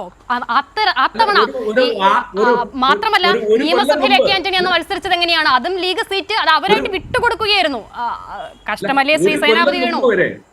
അല്ല, ഒരു കൊല്ലം മുമ്പ് വരെ ഇടതുപക്ഷത്തിന്റെ നിലപാട് എന്ന് പറയുന്നത് മുസ്ലിം ലീഗ് വർഗീയ പാർട്ടി ആയിരുന്നു എന്നുള്ള ആ ചർച്ച നടക്കുകയല്ലേ? ഇടതുപക്ഷം മുസ്ലിം ലീഗുമായി എതിർചേരിയിൽ നിൽക്കുന്നവരാണല്ലോ. സേനാപതി വേണു, ഇടതുപക്ഷം മുസ്ലിം ലീഗുമായി എതിർചേരിയിൽ നിൽക്കുന്നവരാണല്ലോ. ഞാൻ ചോദിക്കുന്നത്, 60-ൽ വിമോചന സമരത്തിന് ശേഷം വന്ന സർക്കാരിൽ ഘടകകക്ഷിയായി മത്സരിച്ച ഒരു പാർട്ടിയെ കുറിച്ച് ജവഹർലാൽ നെഹ്റു പറഞ്ഞതാണ്. രണ്ടും തമ്മിൽ അജഗജാന്തരം.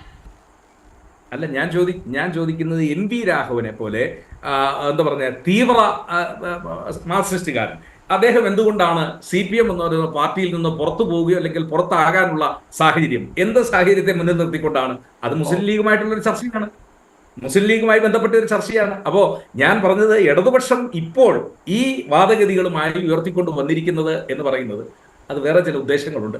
ആ ഉദ്ദേശങ്ങൾ അക്ഷിത കേരളത്തിന്റെ മണ്ണിൽ വേവില്ല എന്ന് വളരെ എന്താ പറഞ്ഞ വളരെ ലളിതമായി വളരെ വിനയത്തോടു കൂടി പറയുവാൻ ഞാൻ ആഗ്രഹിക്കുകയാണ്. നിങ്ങളുടെ ഉദ്ദേശം അത്തരം ചില കാര്യങ്ങൾ ഉണ്ട് എന്ന് പറഞ്ഞത് കേരളത്തിൽ ഇടതുപക്ഷമല്ല മുസ്ലിം ലീഗ് തന്നെയാണ് എന്നുള്ളതാണ്. ശ്രീ VPP മുസ്തഫ, ഈ മുസ്ലിം ലീഗുമായുള്ള ആശയൈക്യം അല്പമെങ്കിലും കോൺഗ്രസിനുള്ളത് കേരളത്തിൽ മാത്രമാണ്. ദേശീയ രാഷ്ട്രീയത്തിന്റെ സാഹചര്യമൊന്നും അതല്ല. നമുക്കറിയാവുന്നതുപോലെ കമൽനാഥിനെയൊക്കെ ഇന്നും തള്ളാനും കൊള്ളാനുമാകാതെ കോൺഗ്രസ് നിൽക്കുന്നു. അയോധ്യ, മുത്തലാഖ്, ഏക സിവിൽ കോഡ്, ഇങ്ങനെ തുടങ്ങി നിരവധി വിഷയങ്ങളാണ് ഇനി മുന്നിലേക്ക് ഉള്ളത്. ആ കാലത്ത് ഏക സിവിൽ കോഡ് ഒരു പ്രധാന വിഷയമായി നിൽക്കുന്ന ഒരു കാലത്ത് കൂടിയാണ് ഒരു തെരഞ്ഞെടുപ്പിനെ നമ്മൾ അഭിമുഖീകരിക്കാൻ പോകുന്നത്. അടുത്ത സർക്കാർ വരുമ്പോൾ ഏറ്റവും പ്രധാനപ്പെട്ട ഒന്നായി അത് മാറുന്നു. അങ്ങനെ ഒരു കാലത്ത് എങ്ങനെ മുസ്ലിം ലീഗ് കോൺഗ്രസിനെ വിശ്വാസത്തിലെടുക്കണം, ഒപ്പം തന്നെ ഒരു മുസ്ലിം ലീഗിന്റെ പ്രതിനിധി പാർലമെന്റിലേക്ക് എത്തേണ്ടതിന്റെ ആവശ്യകത അതുകൂടി.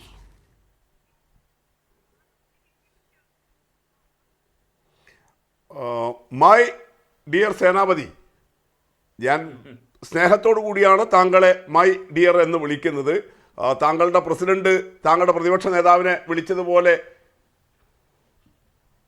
ഹലോ, അത് എം എം മണിയൊക്കെ ചിലപ്പോൾ ഇങ്ങനെ പറയുന്നതല്ലേ. കട്ടായി പോയോ? കട്ടായി പോയി. VPP കേൾക്കുന്നുണ്ടോ?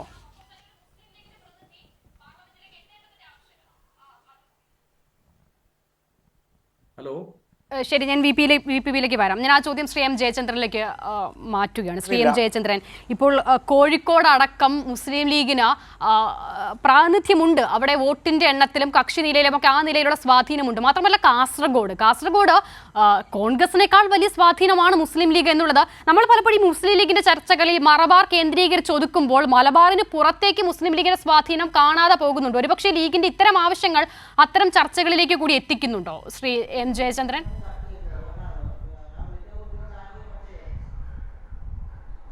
ഒരു ഉദാഹരണം പെട്ടെന്ന് നമുക്ക് പിടികിട്ടുന്ന ഒരു ഉദാഹരണം, ഞാൻ ആലപ്പുഴയിലാണ് ഇരിക്കുന്നത് ഇപ്പോഴേ. ആലപ്പുഴയിലെ മുനിസിപ്പാലിറ്റിയിലെ കാര്യം പറയാം പെട്ടെന്ന്. മുസ്ലിം ലീഗിന് ഒരൊറ്റ മെമ്പറില്ല, കൗൺസിലറില്ല ആലപ്പുഴ മുനിസിപ്പാലിറ്റിയിൽ. എല്ലാം ഈ കോൺഗ്രസ്സുകാർ തോൽപ്പിച്ചതാണെന്നാണ് അവർ പരസ്യമായി പറഞ്ഞു നടക്കുന്നത് ഇപ്പോഴും. അതേസമയം PDPക്ക് കൗൺസിലറുണ്ട്, എന്തിന് SDPIക്ക് കൗൺസിലറുണ്ട്. ഇന്ത്യൻ യൂണിയൻ മുസ്ലിം ലീഗിന് കൗൺസിലർമാരില്ല. കോൺഗ്രസ്സുകാർ കാലുവാരി തോൽപ്പിച്ചു. ഇത് പിന്നെ LDF പറയുന്ന ആരോപണമല്ല. ഈ മുസ്ലിം ലീഗ് തന്നെ ആലപ്പുഴയിൽ പതിവായി ഉന്നയിക്കുന്ന പിന്നെ മാറ്റമില്ലാത്ത അവരുടെ പിന്നെ വിമർശനമാണ് കോൺഗ്രസിനെ പറ്റിയുള്ളത്. അതെല്ലായിടത്തും. ഇപ്പോൾ താങ്കൾ ചോദിച്ചല്ലോ കോഴിക്കോടിൻ്റെയും മലബാറിൻ്റെ മറ്റ് പ്രദേശങ്ങളിലുള്ള കാര്യവും ഒക്കെ ചോദിച്ചല്ലോ. നിശ്ചയമായും ഉണ്ട്. മുസ്ലിം ലീഗിന് ആ തരത്തിൽ ഒരു പദവിയിലേക്ക്, ഇപ്പോൾ കുറച്ച് മുമ്പ് നമ്മുടെ ശ്രീ സേനാപതി വേണു ചോദിച്ചത് 87-ലെ കാര്യമൊക്കെയാണല്ലോ. 87-ൽ എങ്ങനെയാണ് ഇത്തരത്തിൽ പള്ളിയും പട്ടക്കാരനും ഇല്ലാതെ മുസ്ലിം ലീഗും ഇല്ലാതെ അതിൻ്റെ അനുബന്ധ അവശിഷ്ടങ്ങളും ഇല്ലാതെ എങ്ങനെയാണ് 87-ൽ ഇടതുപക്ഷ ജനാധിപത്യ മുന്നണി സർക്കാർ അധികാരത്തിൽ EK നായനാരുടെ നേതൃത്വത്തിൽ വന്നത് എന്നുള്ള ചരിത്രം അറിയാത്ത ആളാണ് ശ്രീ സേനാപതി വേണു എന്ന് ഏതായാലും ഞാൻ വിചാരിക്കുന്നില്ല. അതുകൊണ്ട് തന്നെ ആ കഥകൾ വിശദമായി പറയേണ്ട കാര്യവുമില്ല. അതിന് നേതൃത്വം നൽകിയ അന്നത്തെ തെരഞ്ഞെടുപ്പ് പ്രചരണത്തിന് മുഴുവനും നേതൃത്വം നൽകിയത് പിന്നെ EMS നമ്പൂതിരിപ്പാടായിരുന്നു. അദ്ദേഹത്തിൻ്റെ സമുജ്വലമായ പിന്നെ ഒരു ചിന്താ പദ്ധതിയുടെ ഭാഗമായി തന്നെയാണ് ആ ഗവൺമെൻറ് അധികാരത്തിൽ വന്നത് തന്നെ. അതൊക്കെ ചരിത്രപരമായ വലിയ ഉത്തരവാദിത്വങ്ങൾ കേരളം ഇടതുപക്ഷ ജനാധിപത്യ മുന്നണി കേരളത്തിൽ കാഴ്ചവെച്ചതിൻ്റെ എക്കാലവും നിലനിൽക്കുന്ന ചരിത്ര സ്മാരകങ്ങളാണ് ശ്രീ സേനാപതി വേണു, ആ ഗവൺമെൻറ് എന്നൊക്കെ പറയുന്നത്. അതിനെ ഇത്തരത്തിൽ ചെറുതാക്കി കാണിക്കാൻ താങ്കൾ എത്ര തന്നെ ശ്രമിച്ചാലും താങ്കൾ ചെറുതാകുന്നതല്ലാതെ 87-ലെ ഗവൺമെൻറ് ചെറുതാവില്ല. അതെങ്കിലും മിനിമം മനസ്സിലാക്കണം. കാരണം അതൊക്കെ ചരിത്രപരമായി നമ്മളുടെ സമൂഹം നമ്മളൊക്കെ മരിച്ചു കഴിഞ്ഞാലും നൂറ്റാണ്ടുകൾ കഴിഞ്ഞാലും ചരിത്രപരമായി ഇത്തരം കാര്യങ്ങളൊക്കെ നിലനിൽക്കുകയാണ് അവിടെ. അപ്പോൾ അതിനെ അവഗണിച്ചുകൊണ്ടോ കേവലമായ നമുക്ക് രാഷ്ട്രീയമായ ഈ ചില നേട്ടങ്ങൾക്ക് വേണ്ടി ഈ ചർച്ചയിലെ നേട്ടങ്ങൾക്ക് വേണ്ടി ഉന്നയിക്കേണ്ട കാര്യങ്ങളൊന്നുമല്ല അത്. അത്തരത്തിൽ മഹത്തരമായ ഒരേടാണ് 87-ലെ ഇടതുപക്ഷ ജനാധിപത്യ മുന്നണി ഗവൺമെൻറ് എന്ന് പറയുന്നത്. 82-87 കരുണാകരൻ്റെ കാലം. ആ കറുത്ത കാലം എങ്ങനെയായിരുന്നു എന്ന് കോൺഗ്രസ് നേതാക്കൾ തന്നെ സാക്ഷ്യപ്പെടുത്തിയിട്ടുണ്ട് പലരും. ആ കറുത്ത കാലത്തിന് ശേഷമാണ് ഒരു പുതിയ സൂര്യനായിട്ട് ഇടതുപക്ഷ ജനാധിപത്യ മുന്നണിയുടെ മുഖ്യമന്ത്രിയായ EK നായനാർ അധികാരം വരുന്നത്. അത് ഞാനീ പറഞ്ഞതുപോലെ ഒരു വർഗീയ ശക്തികളുടെയും പിന്തുണ ഇല്ലാതെ തന്നെയാണ് പിന്നെ മതനിരപേക്ഷ കക്ഷികൾ മാത്രമടങ്ങുന്ന സംവിധാനത്തിലാണ് അത് വന്നത്. അതിനെ എന്തിനാണ് ഈ ഘട്ടത്തിൽ ഇങ്ങനെ ഇകഴ്ത്തി കാണിക്കുന്നത്? അസിത ചോദിച്ചത് നെഹ്റു പറഞ്ഞതാണ്. നെഹ്റു പറഞ്ഞത് അത് ചരിത്രമല്ലേ? അതിന് ചരിത്രത്തിലുള്ള പദാവലികൾ തന്നെയല്ലേ? ഒരിക്കലും മായ്ക്കാൻ കഴിയാത്ത വാചകങ്ങളുമാണല്ലോ അത് ചത്ത കുതിരയെന്ന് വിശേഷിപ്പിച്ചത്. ഈ പറയുന്ന ലീഗിന് അസ്തിത്വം ഉണ്ടായത് എവിടുന്നാണെന്ന് ആലോചിക്കണം. അതിന് EMS വേണ്ടി വന്നു എന്നുള്ള മറ്റൊരു യാഥാർത്ഥ്യമാണ്. അതിലേക്ക് പോകാൻ സമയമില്ലാത്തതുകൊണ്ട് പോകുന്നില്ല. പക്ഷേ ആ മുസ്ലിം ലീഗിൻ്റെ അവസ്ഥ ഇന്ന് എത്തി നിൽക്കുന്നത് പിന്നെ ഈ എന്താണ് ഹലോ അതെ അതെ, താങ്കൾ പറഞ്ഞു വന്നത് അതാണ്, ആ മുസ്ലിം ലീഗിന്റെ അവസ്ഥ എത്തി നിൽക്കുന്ന സാഹചര്യം. ശ്രീ VPP മുസ്തഫ, ചോദ്യം ആവർത്തിക്കേണ്ടല്ലോ അല്ലേ, പറഞ്ഞോളൂ. വേണ്ട, ഞാൻ പറഞ്ഞു വന്നത് ഈ സേനാപതി വേണു എങ്ങനെയാണ് കാര്യങ്ങളെ ഈ കോൺഗ്രസ് സമീപിക്കുന്നത് എന്നുള്ളതിൻ്റെ അങ്ങേയറ്റം ദയനീയമായ സ്ഥിതിയിൽ നിൽക്കുകയാണ്.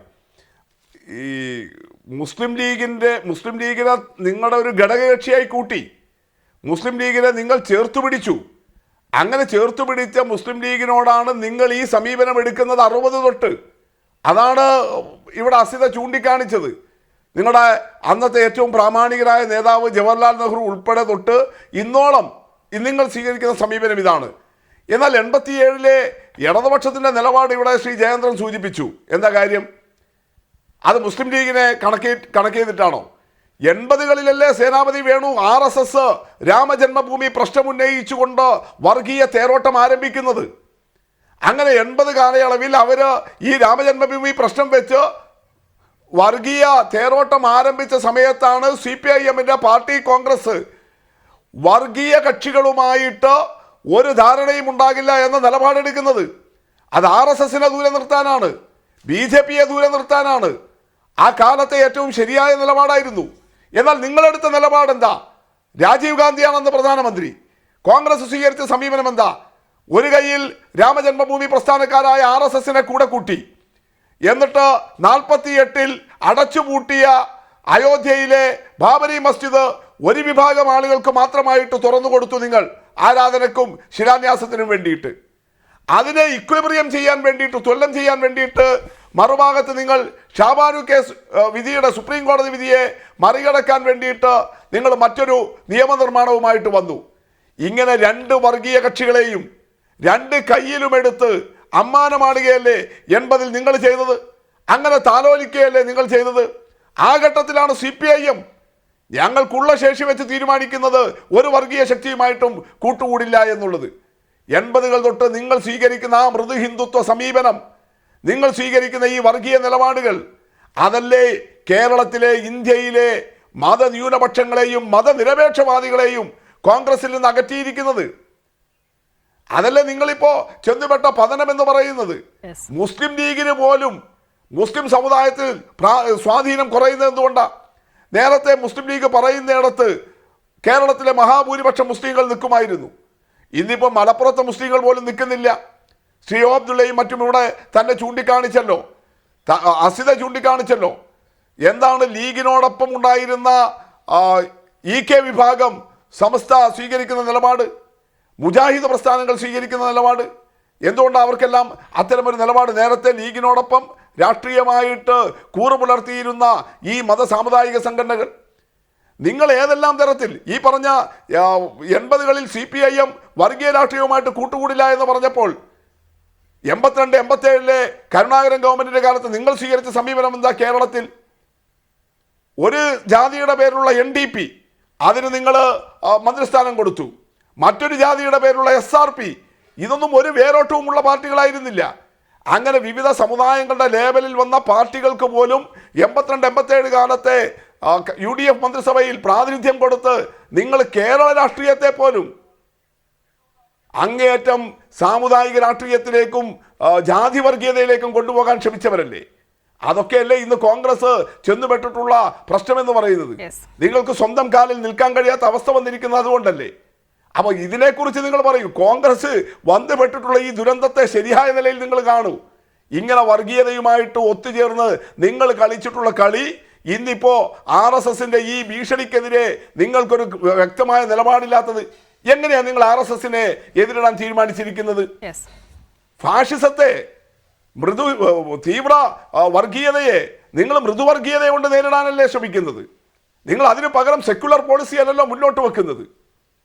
ഇങ്ങനെ ഒരു ദുരന്തത്തിൽ സ്വാഭാവികമായിട്ടും കഴിഞ്ഞ 10 വർഷമായി നരേന്ദ്രമോദി ഭരണത്തിൽ വേട്ടയാടപ്പെടുന്ന മുസ്ലിം മതന്യൂനപക്ഷം വലിയ തോതിൽ ആശങ്ക ഉള്ളവരാണ്.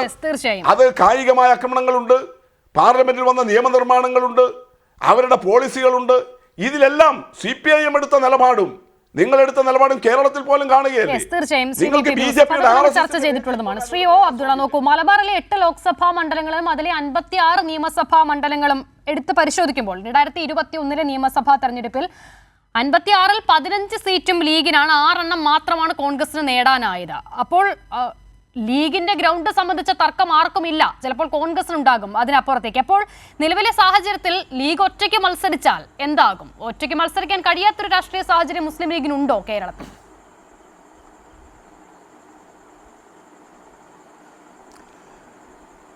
കോൺഗ്രസിന് എന്ന പോലെ എന്ന് തന്നെ പറയണം, രണ്ടു കൂട്ടർക്കും ഒറ്റയ്ക്ക് മത്സരിച്ചാൽ യാതൊന്നും കിട്ടാൻ പോകുന്നില്ല. ലീഗിൻ്റെ കാര്യത്തിൽ മാത്രമേ നമ്മൾ ആശങ്കപ്പെടുന്നതിന് അർത്ഥമല്ല. കോൺഗ്രസിന് എന്താ കിട്ടാൻ പോകുന്നത്? കോൺഗ്രസ് ഒറ്റയ്ക്ക് മത്സരിച്ചിട്ട് 2 അക്കം കിട്ടിയിട്ടില്ലല്ലോ. മുസ്ലിം ലീഗ് ഒറ്റയ്ക്ക് മത്സരിച്ചാലും 2 അക്കം തികയില്ല. പക്ഷേ ഒരു 5 സീറ്റെങ്കിലും അവർക്ക് ശക്തമായ രീതിയിൽ വളരെ ആയാസത്തോടു കൂടി എളുപ്പത്തോടു കൂടി നേടിയെടുക്കാൻ കഴിയും. കോൺഗ്രസിന് അത് സാധിക്കുകയില്ല. അപ്പോൾ ഇത് വെള്ളത്തിൽ മുങ്ങിപ്പോകുന്നവരുടെ അവസ്ഥയാണ്. 2 കൂട്ടരും പരസ്പരം കെട്ടിപ്പിടിച്ചിട്ട് 2 കൂട്ടരും ആണ്ടുപോകും. രാഷ്ട്രീയത്തിലാവട്ടെ അങ്ങനെ കെട്ടിപ്പിടിച്ച് 2 കൂട്ടരും രക്ഷപ്പെട്ടു പോകും. അവർ വേണ്ടത് വിട്ടുവീഴ്ചയോടുകൂടി മുമ്പോട്ട് പോവുക എന്നതാണ്. നമ്മളതുകൊണ്ട് ഉദ്ദേശിക്കുന്നത് എന്ന് പറഞ്ഞാൽ ഇവിടെ മറുഭാഗത്ത് ഈ ഹിന്ദു വർഗീയത അഥവാ BJP പ്രതിനിധാനം ചെയ്യുന്നതായ വർഗീയത വളരെ ശക്തമായ രീതിയിൽ അവരുടെ എല്ലാവിധ കഴിവുകളും ഉപയോഗപ്പെടുത്തിക്കൊണ്ട് ഭരണകൂടത്തിൽ അവർക്ക് കിട്ടിയതായ താൽക്കാലികമായ അവസരത്തെ ഉപയോഗപ്പെടുത്തിക്കൊണ്ട് ഈ രാജ്യത്തിൻ്റെ ചരിത്രത്തെയും ഈ രാജ്യത്തിൻ്റെ ചുവരുകളെയും ഈ രാജ്യത്തിൻ്റെ എല്ലാവിധ ചിഹ്നങ്ങളെയും തിരിച്ചു മാറ്റി ഇല്ലാതാക്കി മറ്റേതോ ഒരു രാജ്യമാക്കി മാറ്റിയെടുക്കുകയാണ്. രാജ്യത്തിൻ്റെ പേരും രാജ്യത്തിൻ്റെ റോഡുകളുടെ പേരും മാത്രമല്ല, മനുഷ്യന്മാരുടെ ഒരു കൂട്ടിൽ പിന്നെ ഈ ഒരു ഇബ്രാഹിം എന്നുള്ള പേരും സീത എന്നുള്ള പേരുള്ള 2 മൃഗങ്ങളെ പോറ്റിക്കൂടാ എന്നിടത്തോളം ഇന്ത്യയിൽ ചർച്ച നടക്കുന്നു എന്ന് പറഞ്ഞാൽ ലോകം എങ്ങനെയായിരിക്കും അതിനെ കാണുക? ഇബ്രാഹിം എന്നുള്ള പേര് ഞാൻ ഇട്ടതാണ്. ഒരു മുസ്ലിം പേരുള്ളവരായ ഒരു സിംഹം അഥവാ ഹിന്ദു പേരുള്ളതായ ഒരു പെൺസിംഹം, ഇത് രണ്ടും ഒരു കൂട്ടിൽ കൂടാൻ പാടില്ല എന്ന് ഇന്ത്യക്കാർ വിശ്വസിക്കുന്നു എന്ന് പറഞ്ഞാൽ, ഞാൻ കുറേ കാലം വിദേശത്ത് താമസിച്ച ആളാണ്. അന്നേ പറയാറുണ്ട് ഇവിടെ ഇത്തരത്തിൽ കുരങ്ങിനെ ആരാധിക്കുന്നവരുണ്ട്, പിന്നെ സർപ്പത്തെ ആരാധിക്കുന്നവരുണ്ട്, പിന്നെ ശിവലിംഗത്തെ ആരാധിക്കുന്നവരുണ്ട് എന്നതൊക്കെ ഒരു പരിഹാസമാണ്. ഈ ആഫ്രിക്കൻ രാജ്യങ്ങളിൽ നിന്നുള്ളവർ വരെ എൻ്റെ കൂടെ പഠിക്കാണ്ടായിരുന്നു. ഇനി കൂടുതൽ പരിഹാസ്യരാവാനാണോ നമ്മുടെ തീരുമാനം? അപ്പോൾ നമ്മൾ വേണ്ടത് മതേതര ശക്തികൾ മറ്റെല്ലാം മറന്നുകൊണ്ട് ഒന്നിച്ച് നിന്ന് ഇവിടെ ശക്തിപ്പെട്ടു വരുന്നതായ ഹിന്ദു ഫാസിസം അഥവാ ഈ ഭീകരത, അതിനെ നേരിടാൻ എന്ത് ചെയ്യാൻ കഴിയും എന്നതിലേക്കായിരിക്കണം നമ്മുടെ ചർച്ചകൾ നമ്മൾ നയിക്കേണ്ടത്. അല്ലാതെ ഈ അന്തരീക്ഷത്തിൽ നമ്മൾ കുറേ കഴിഞ്ഞകാല സംഭവങ്ങൾ ഓർത്തെടുത്ത് കൂടുതൽ മലീമസമാക്കുന്നത് വ്യർത്ഥമാണെന്നാണ് എൻ്റെ അഭിപ്രായം. അതുകൊണ്ടാണ് ആ വിഷയങ്ങളിലേക്ക് ഞാൻ കടക്കാത്തത്. പരമാവധി ശക്തി സംഭരിച്ചുകൊണ്ട് ഇവിടെ ശരി, അത് ഏറെക്കുറെ ക്ലിയർ ആണ് ആ പോയിന്റ്. അതുകൊണ്ടൊന്ന് ഞാൻ ഇടപെടുകയാണ്. ശ്രീ സേനാപതി വേണു, മുൻപ് ഇടതുപക്ഷത്തിന്റെ സീറ്റ് വിഭജനത്തിന്റെ കാര്യം പറഞ്ഞപ്പോൾ സേനാപതി വേണു ബുദ്ധിപൂർവ്വം വിട്ടുകളഞ്ഞൊരു പാർട്ടിയുണ്ട്, CPI. ആ മുന്നണിയിലെ 2ാം കക്ഷിയാണ്. ആ CPIക്കുള്ള സീറ്റ് എത്രയാണ്? UDF എന്ന മുന്നണിയിലെ 2ാം കക്ഷിയായ മുസ്ലിം ലീഗിനുള്ള സീറ്റ് എത്രയാണ്? അങ്ങനെ നമുക്ക് താരതമ്യം ചെയ്യാമല്ലോ. ആ 2 പാർട്ടികളുടെയും നിയമസഭയിലെ പ്രാതിനിധ്യം എത്രയാണ്? വോട്ട് പെർസെന്റേജ് എത്രയാണ്? ശ്രീ സേനാപതി വേണു. അല്ല, ഇടതുപക്ഷത്ത് CPM 15 സീറ്റിൽ മത്സരിക്കുന്നു, UDFൽ ഞങ്ങൾ 16 സീറ്റിൽ മത്സരിക്കുന്നു. അതല്ലേ വ്യത്യാസമുള്ളൂ. എന്നാൽ CPM 2ാമത്തെ കക്ഷിക്ക് വേണ്ടി ഒരു 10 സീറ്റ് വിട്ടുകൊടുത്തിട്ട് ഞങ്ങൾ 10 സീറ്റിലാണ് മത്സരിക്കുന്നത്, അല്ലെങ്കിൽ 8 സീറ്റിൽ നിന്നില്ലല്ലോ. CPM 15 സീറ്റിൽ മത്സരിക്കുന്നു, ഞങ്ങൾ ഈ 2 കക്ഷികളുടെയും നിയമസഭയിലെ കക്ഷി നില എത്രയാണ്, അവർക്ക് കേരളത്തിൽ കിട്ടുന്ന വോട്ട് നില എത്രയാണ് എന്നുള്ള ചോദ്യം കൂടി അതിനൊപ്പം ചേർത്തത്. അത് താങ്കൾ കേട്ടില്ലേ? അങ്ങനെ പരിഗണിച്ചാണല്ലോ ഈ സീറ്റ് വിഭജനമൊക്കെ സാധാരണഗതിയിൽ നടക്കാറുള്ളത്. അല്ല, അതൊക്കെ ഒരു തെരഞ്ഞെടുപ്പിൽ ചിലപ്പോൾ സീറ്റ് കൂടുതൽ വരും, ഒരു തെരഞ്ഞെടുപ്പിൽ സീറ്റ് കുറവ് വരും എന്നുള്ളത് കൊണ്ട് ഇവിടെ 62 മുതൽ കൂടുതൽ വരുന്നില്ല എന്നുള്ളതാണ് പ്രശ്നം. അല്ല, തെരഞ്ഞെടുപ്പിൽ ഞാൻ പറഞ്ഞില്ല ഒരു സ്റ്റാറ്റസ് കോ, ഇത് ഇന്നോ ഇന്നലെ തുടങ്ങിയതല്ലോ, എത്രയോ വർഷങ്ങളായി. അതാണ് പ്രശ്നം ശ്രീ സേനാപതി വേണു. മുസ്ലിം ലീഗിനോടുള്ള അവഗണന ഇന്നോ ഇന്നലെ തുടങ്ങിയതല്ല, 62 മുതൽ ഇങ്ങനെയാണ് എന്നുള്ളതാണ് പ്രശ്നം.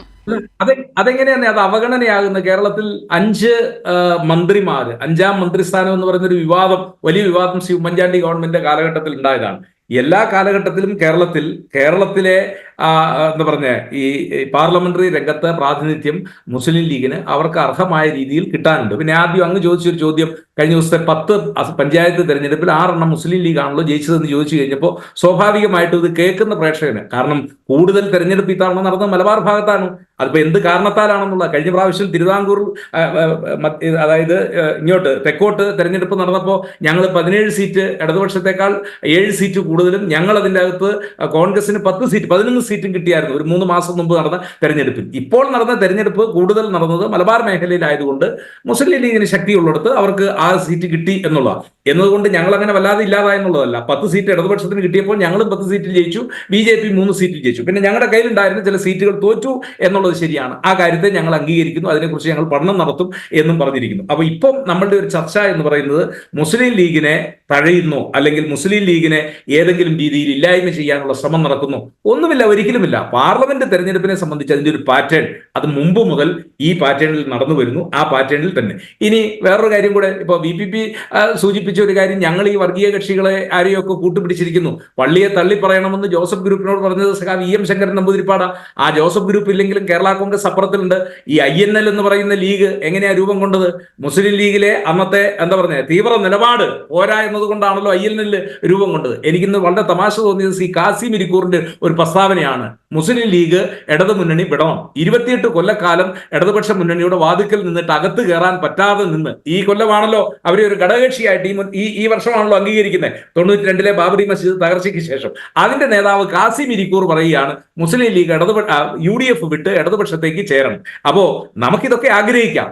അത് ഒരു പൊതുവായ രാഷ്ട്രീയ സംവിധാനം. ഇത് ഏതെങ്കിലും ഒരു സീറ്റിനോ 2 സീറ്റിനോ വേണ്ടി അല്ലല്ലോ ഒരാശയത്തെ നമ്മൾ പ്രതിദാനം ചെയ്യുന്നത്. ചിലപ്പോൾ സീറ്റുകളുടെ എണ്ണം കൂടുതൽ വരും, സീറ്റുകളുടെ എണ്ണം കുറവ് വരും. ഞാൻ ആദ്യം പറഞ്ഞത് വീണ്ടും ആവർത്തിക്കുന്നു, കേരള കോൺഗ്രസിന് സീറ്റ് ആഗ്രഹിച്ച് 2 കിട്ടാത്തതുകൊണ്ട് അവര് UDF വന്നില്ല.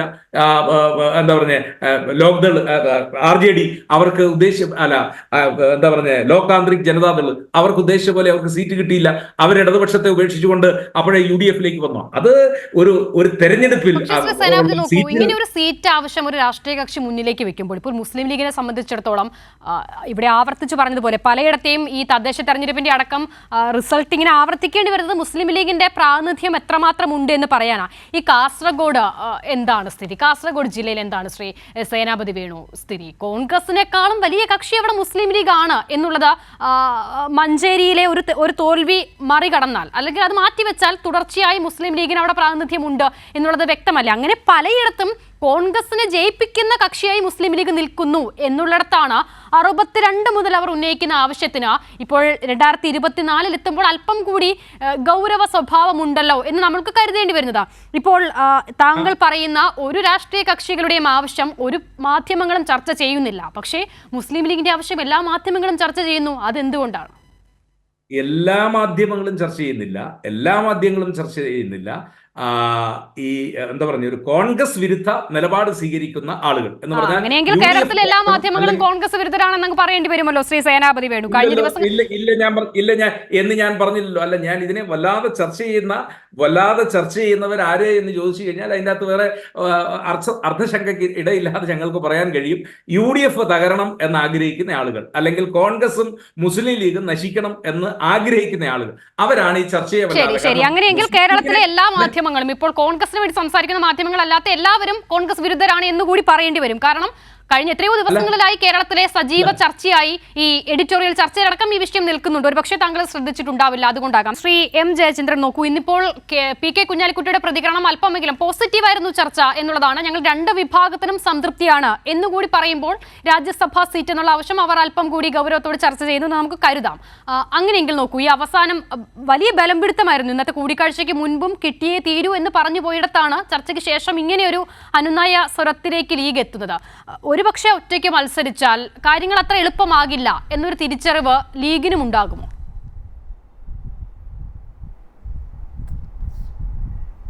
തീർച്ചയായിട്ടും ഒറ്റയ്ക്ക് മത്സരിച്ചിട്ട് ഒന്നും നേടാൻ കഴിയില്ല ഇപ്പോഴത്തെ രാഷ്ട്രീയ കാലാവസ്ഥ എന്നുള്ളത് വ്യക്തമാണ്.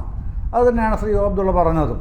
പക്ഷേ ഇപ്പോഴത്തെ പൊതുസ്ഥിതി നോക്കുമ്പോൾ വസ്തുത UDF പിന്നെ വിശേഷിച്ച് മുസ്ലിം ലീഗിൻ്റെ അണികൾ വ്യാപകമായ അസംതൃപ്തി, ഒട്ടൊക്കെ നിരാശയും ഇക്കാര്യത്തിലുണ്ട് എന്നുള്ളത് വസ്തുതയാണ്. അതില്ല എന്ന് മറച്ചു വെക്കാനും കഴിയില്ല. ആ അസംതൃപ്തി, പിന്നെ അവരുടെ നിരാശ, അതൊക്കെ പിന്നെ ഈ UDF വിരുദ്ധ വോട്ടുകളായി മാറാനുള്ള സാധ്യത വളരെ വളരെ കൂടുതലാണ് എന്നിടത്താണ് ഇപ്പോൾ കാര്യങ്ങളെത്തി നിൽക്കുന്നത്.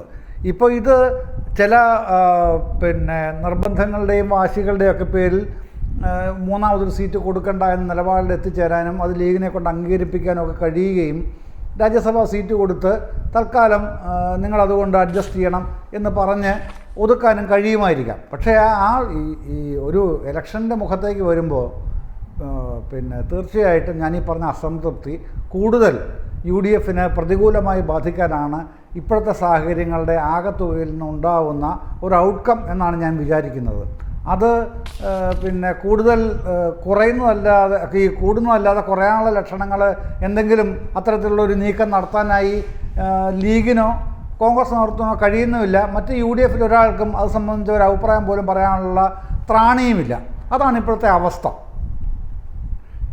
ശ്രീ VP മുസ്തഫ, നോക്കൂ, 2018 ആദ്യമായി മുത്തലാഖിനെ ക്രിമിനൽ വൽക്കരിച്ചുകൊണ്ടുള്ള ബില്ല് പാർലമെന്റിലേക്ക് എത്തുമ്പോൾ ബീഹാറിലെ മുസ്ലിം ഭൂരിപക്ഷ മണ്ഡലമായ കിഷൻഗഞ്ചിൽ നിന്നുള്ള കോൺഗ്രസിന്റെ MP ആണ് മൗലാന അസ്റാറുൽ. അദ്ദേഹം ഈ വിഷയത്തിൽ ചർച്ചയ്ക്ക് താല്പര്യമുണ്ടായിരുന്നിട്ട് കൂടി ചർച്ച പാടില്ല, അല്ലെങ്കിൽ അങ്ങനെ വേണ്ട എന്ന് കോൺഗ്രസ് നിർദ്ദേശിച്ചു, പാർട്ടി അനുവദിച്ചില്ല എന്ന് പുറത്തു വന്ന് പറഞ്ഞിരുന്നു. അപ്പോൾ ഇങ്ങനെയുള്ള ഗൗരവമായ രാഷ്ട്രീയ വിഷയങ്ങൾ നേരിടാൻ പോകുന്ന ഒരു ഘട്ടത്തിലാണ് രാജ്യമുള്ളത്.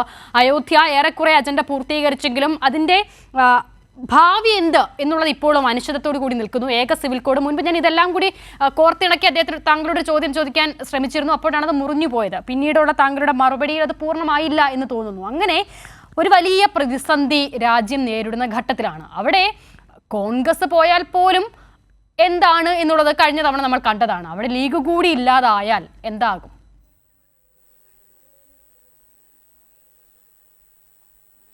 ഇല്ല, അത് തന്നെയാണ് രാഷ്ട്രീയ വിഷയം എന്ന് പറയുന്ന അസിത.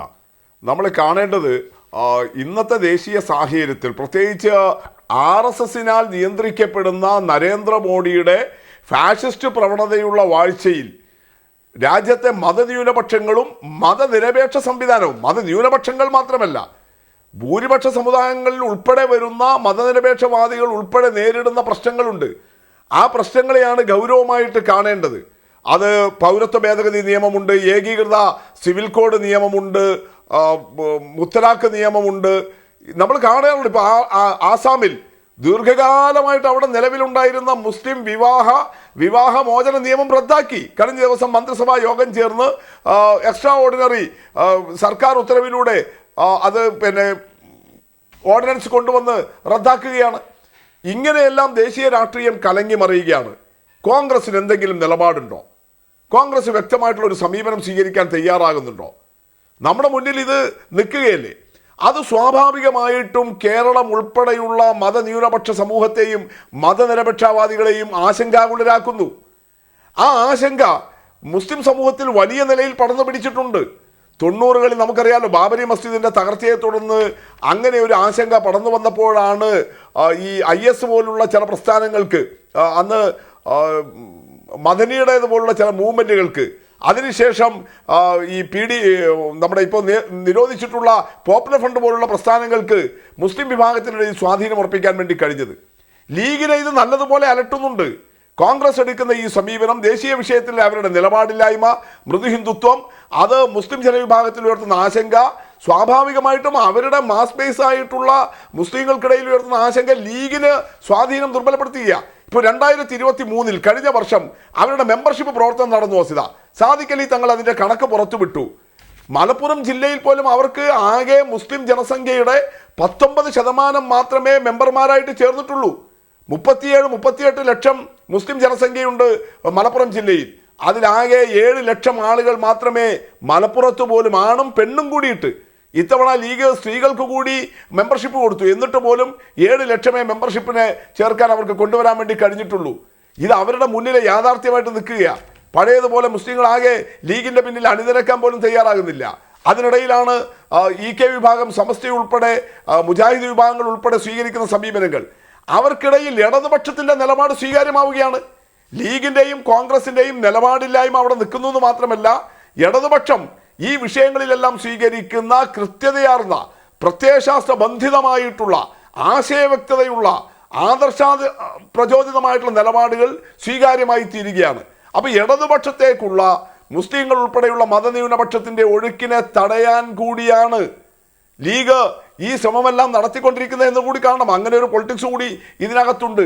അങ്ങനെ വരാതിരുന്നാൽ അപ്പോൾ അതുകൊണ്ട് തൽക്കാലം ലീഗിനെ സംബന്ധിച്ചിടത്തോളം ഇതാ ഞങ്ങൾ നല്ലതുപോലെ പേശിയിട്ടുണ്ട്, ഞങ്ങൾ അങ്ങനെയെല്ലാം ചെയ്തിട്ടുണ്ട് എന്ന് അവരുടെ അണികളെ ബോധ്യപ്പെടുത്തണം, അവരുടെ മാസിനെ ബോധ്യപ്പെടുത്തണം. അതിനു വേണ്ടിയിട്ടാണ് തീവ്രമായി ഈ പുറത്തു വർത്തമാനം പറഞ്ഞത്. ഇല്ലെങ്കിൽ അവരുടെ മുന്നണി ചർച്ചകളിൽ പറഞ്ഞാൽ പോരെ, ഉഭയകക്ഷി ചർച്ചകളിൽ പറഞ്ഞാൽ പോരെ, എന്തിനാ അവർ പൊതുവേദിയിലേക്ക് കൊണ്ടുവരുന്നത്? അപ്പോൾ ലീഗിൻ്റെ മാസ് ബേസിനെ ബോധ്യപ്പെടുത്താൻ വേണ്ടിയിട്ടാണ് ഞങ്ങൾ ഇങ്ങനെയെല്ലാം ശ്രമിച്ചു. എന്നിട്ട് അവസാനം ഇതാ മുന്നണി ബന്ധം ശക്തിപ്പെടുത്താൻ വേണ്ടി ഇപ്പോൾ തൽക്കാലം ഇങ്ങനെ വിട്ടുവീഴ്ച ചെയ്യേണ്ടി വന്നതാണ് എന്നത് മാത്രമാണ് അവർ കൊണ്ടുപോകാൻ ശ്രമിക്കുന്നത്. സീറ്റ് അനുവദിച്ചിരുന്നുവെങ്കിൽ ഇന്നത് വെളിപ്പെടുത്താമല്ലോ. ഇന്നെന്തുകൊണ്ടാണ് വെളിപ്പെടുത്താത്തത്? അപ്പോൾ അതിൽ നിന്ന് നമുക്ക് അനുമാനിക്കാൻ കഴിയുന്നത് ലോക്സഭാ സീറ്റ് അനുവദിച്ചിട്ടില്ല. രാജ്യസഭ കിട്ടുമോ, അത് എടുക്കേണ്ടതുണ്ടോ, 27-ാം തീയതി അവർ തീരുമാനിക്കുമെന്നാണ് അവർ പറയുന്നത്. അപ്പോൾ വളരെ കൃത്യമാണ് നമ്മുടെ മുന്നിലുള്ള സാഹചര്യം. 2019 അല്ല 2024 മറ്റൊരു രാഷ്ട്രീയ ദിശയിലൂടെയാണ് കേരളം സഞ്ചരിക്കുന്നത്. അത് ദേശീയ രാഷ്ട്രീയത്തിൻ്റെ പ്രവണതകൾക്കൊപ്പമാണ്. തീർച്ചയായിട്ടും അത് ഇടതുപക്ഷത്തിന് അനുഗുണമാകും. അതിനെ മറികടക്കാൻ വേണ്ടിയിട്ടുള്ള ഒരു തീവ്രത കാണിക്കാൻ വേണ്ടിയിട്ടുള്ള ശ്രമമാണ് ലീഗ് നടത്തുന്നത്. അതെത്രത്തോളം അവരുടെ അണികളെ ബോധ്യപ്പെടുത്താൻ കഴിയുമെന്നുള്ളത് 27-ന് അവരെ തീരുമാനം വന്നാൽ നമുക്ക് മനസ്സിലാക്കാം. ശ്രീ സേനാപതി വേണു, നോക്കുക, അണികളെ അല്പമെങ്കിലും ബോധ്യപ്പെടുത്താനാകണം ഇത്തരത്തിൽ ഞങ്ങൾ പാർട്ടിക്കുള്ളിൽ വലിയ സമ്മർദ്ദം ചെലുത്തുന്നുണ്ട് എന്ന് മനസ്സിലാക്കാനാകണം ലീഗ് നേതൃത്വം പുറത്തി പ്രതികരണം നടത്തുന്നതെന്ന് VPP മുസ്തഫ പറയുന്നു. അങ്ങനെയെങ്കിൽ അതിൽ മറ്റൊരു അപകടം കൂടിയുണ്ട്. ഈ ലീഗ് ഉദ്ദേശിക്കുന്ന തരത്തിൽ അണികൾക്ക് ആ കാര്യം ബോധ്യപ്പെടണമെന്നില്ലല്ലോ. ഇത്രയും സമ്മർദ്ദം ചെലുത്തിയിട്ടും മൂന്നാമതൊരു സീറ്റിന് അർഹത ഉണ്ടായിട്ടും തന്നില്ല എന്നതുകൂടി അണികൾക്ക് ചിന്തിക്കാം. ഇപ്പോൾ സമസ്തയുടെയൊക്കെ നിലപാട് അതിനോട് ചേർത്ത് വെച്ച് വായിക്കേണ്ടേ? നോക്കൂ, ജിഫ്രി മുത്തുക്കായ് തങ്ങൾ പറയുകയാണ്, ഇന്നവർക്ക് വോട്ട് ചെയ്യണമെന്ന് ഞങ്ങൾ പറയുന്നില്ല, ആർക്ക് വേണമെങ്കിലും വോട്ട് ചെയ്യാമെന്ന് പറയുമ്പോൾ ന്യൂനപക്ഷങ്ങളെ സംരക്ഷിക്കാൻ ഇനിയിപ്പോൾ കോൺഗ്രസ് അല്ല, മുസ്ലിം ലീഗ് അല്ല ഉണ്ടാകുക, അതൊരു വിശാലമായ ബ്രോഡ് ലെഫ്റ്റിലേക്ക് വരുന്നുണ്ട് എന്നൊരു തിരിച്ചറിവ് സമസ്തയ്ക്ക് പോലും വന്നിരിക്കുന്നു എന്നുള്ളതാണ്. അർഷിത, എവിടെയായി ബ്രോഡ് ലെഫ്റ്റ് എന്ന് പറയുന്നത് ഉള്ളത്? പണ്ട് മൂന്നാം മുന്നണി എന്നൊക്കെ ദേശീയ തലത്തിൽ നമ്മൾ ചർച്ച ചെയ്യും. നമ്മൾ മലബാറിനെ കുറിച്ചോ കേരളത്തെക്കുറിച്ചോ അല്ലല്ലോ ഒരു പാർലമെന്റ് തെരഞ്ഞെടുപ്പിൽ ചർച്ച ചെയ്യുന്നത്. ഇവിടെ മുസ്തഫ വളരെ വാചാലനായിട്ട് പറഞ്ഞു, എന്താ പറഞ്ഞ, ദേശീയ തലത്തിൽ കോൺഗ്രസിന് നയങ്ങളില്ല. ഈ സംഘപരിവാർ ശക്തികൾക്കെതിരെ ഇപ്പോഴും ഞങ്ങളല്ലാതെ ആരാണ് പോരാട്ടം നടത്താൻ ദേശീയ തലത്തിലുള്ളത്? ശ്രീ സേനാപതി വേണു, അവസാന മിനിറ്റ് ആണ്. അവിടെയൊക്കെ ഈ വിഷയം താങ്കൾ ഇങ്ങനെ പറഞ്ഞാൽ താങ്കളുടെ തന്നെ പാർട്ടിയെ അപമാനിച്ച് ചർച്ച അവസാനിപ്പിക്കാം എന്നുള്ളതേ ഉള്ളൂ. ഇപ്പോൾ നോക്കുക, കമൽനാഥൊക്കെ അന്ന് ആ വിഷയം ഉയർത്തുമ്പോൾ അല്പം കൂടി നല്ല നിലപാടെടുത്തിരുന്നെങ്കിൽ ഇന്ന് അന്തസ്സോടെ നട്ടെല്ലാം ഉയർത്തി പിടിച്ചു നിൽക്കാമായിരുന്നു. ഞങ്ങൾ എടുത്ത നിലപാടുകൾ അത് നേരായ വഴിയിലേക്ക് പോകുന്നു എന്നുള്ളതാണ്. ചണ്ഡീഗഡിലെ സീറ്റ് വിഭജനം പൂർത്തിയായത്, ഡൽഹിയിലെ സീറ്റ് വിഭജനം പൂർത്തിയായി, ഗുജറാത്തിലെ സീറ്റ് വിഭജനം പൂർത്തിയായി, ഉത്തർപ്രദേശിലെ സീറ്റ് വിഭജനം പൂർത്തിയായി. ഞങ്ങൾ നേരായ ദിശയിലേക്ക്, ആ നേരായ ദിശയെന്ന് പറഞ്ഞാൽ അത് ശരിയായ മതേതരത്വത്തിൽ ഊന്നി നിന്നുകൊണ്ടുള്ള പ്രവർത്തനമാണ്. ഞങ്ങൾ അങ്ങനെയാണ് മുന്നോട്ട് പോകുന്നത്. അതിലൊരു വെള്ളം ചേർക്കലും ഞങ്ങളില്ല. പിന്നെ ഈ ബ്രോഡ് ഇടതുപക്ഷം എന്ന് പറയുന്ന ഒന്ന് അത് ഇന്ന് നമ്മുടെ രാജ്യത്ത് ഇല്ല. ഞങ്ങൾ വല്ലാതെ തകർന്നു പോയി എന്ന് മുസ്തഫയെ പോലുള്ള ആളുകൾ സമാശ്വസിക്കുമ്പോൾ നിങ്ങൾ എവിടെ നിൽക്കുന്നു എന്നുള്ളത് നിങ്ങൾ കൂടി ഒന്ന് പരിശോധിക്കുക. ദേശീയ തലത്തിൽ ഇന്ന് 3 ഞങ്ങൾ 50-ൽ എത്തി നിൽക്കുന്നു, അല്ലെങ്കിൽ 54-ൽ എത്തി നിൽക്കുന്നു, നിങ്ങൾ 3-ൽ എത്തി നിൽക്കുന്നു. വ്യത്യാസം ഈ പറയുന്ന ദേശീയ തലത്തിലെ 3 എല്ലാ കാലവും 3 ഇന്നത്തെ നിങ്ങളുടെ 50 നാളെ 40 ആകാം, 30 ആകാം, ഒരുപക്ഷെ 5 വർഷത്തിനപ്പുറം അത് ഒന്നുമില്ലാതായി തീരാം. അങ്ങനെ ഒരു വലിയ വ്യത്യാസമുണ്ട്. ശ്രീ സേനാപതി വേണു, എന്തായാലും വളരെ നന്ദി. Shri VPP Mustafa, Senapathi Venu, M Jayachandran, O Abdullah. News and വ്യൂസിൽ സഹകരിച്ചതിന് ന്യൂസ് ആൻഡ് വ്യൂസ് പൂർണ്ണമാകുകയാണ്.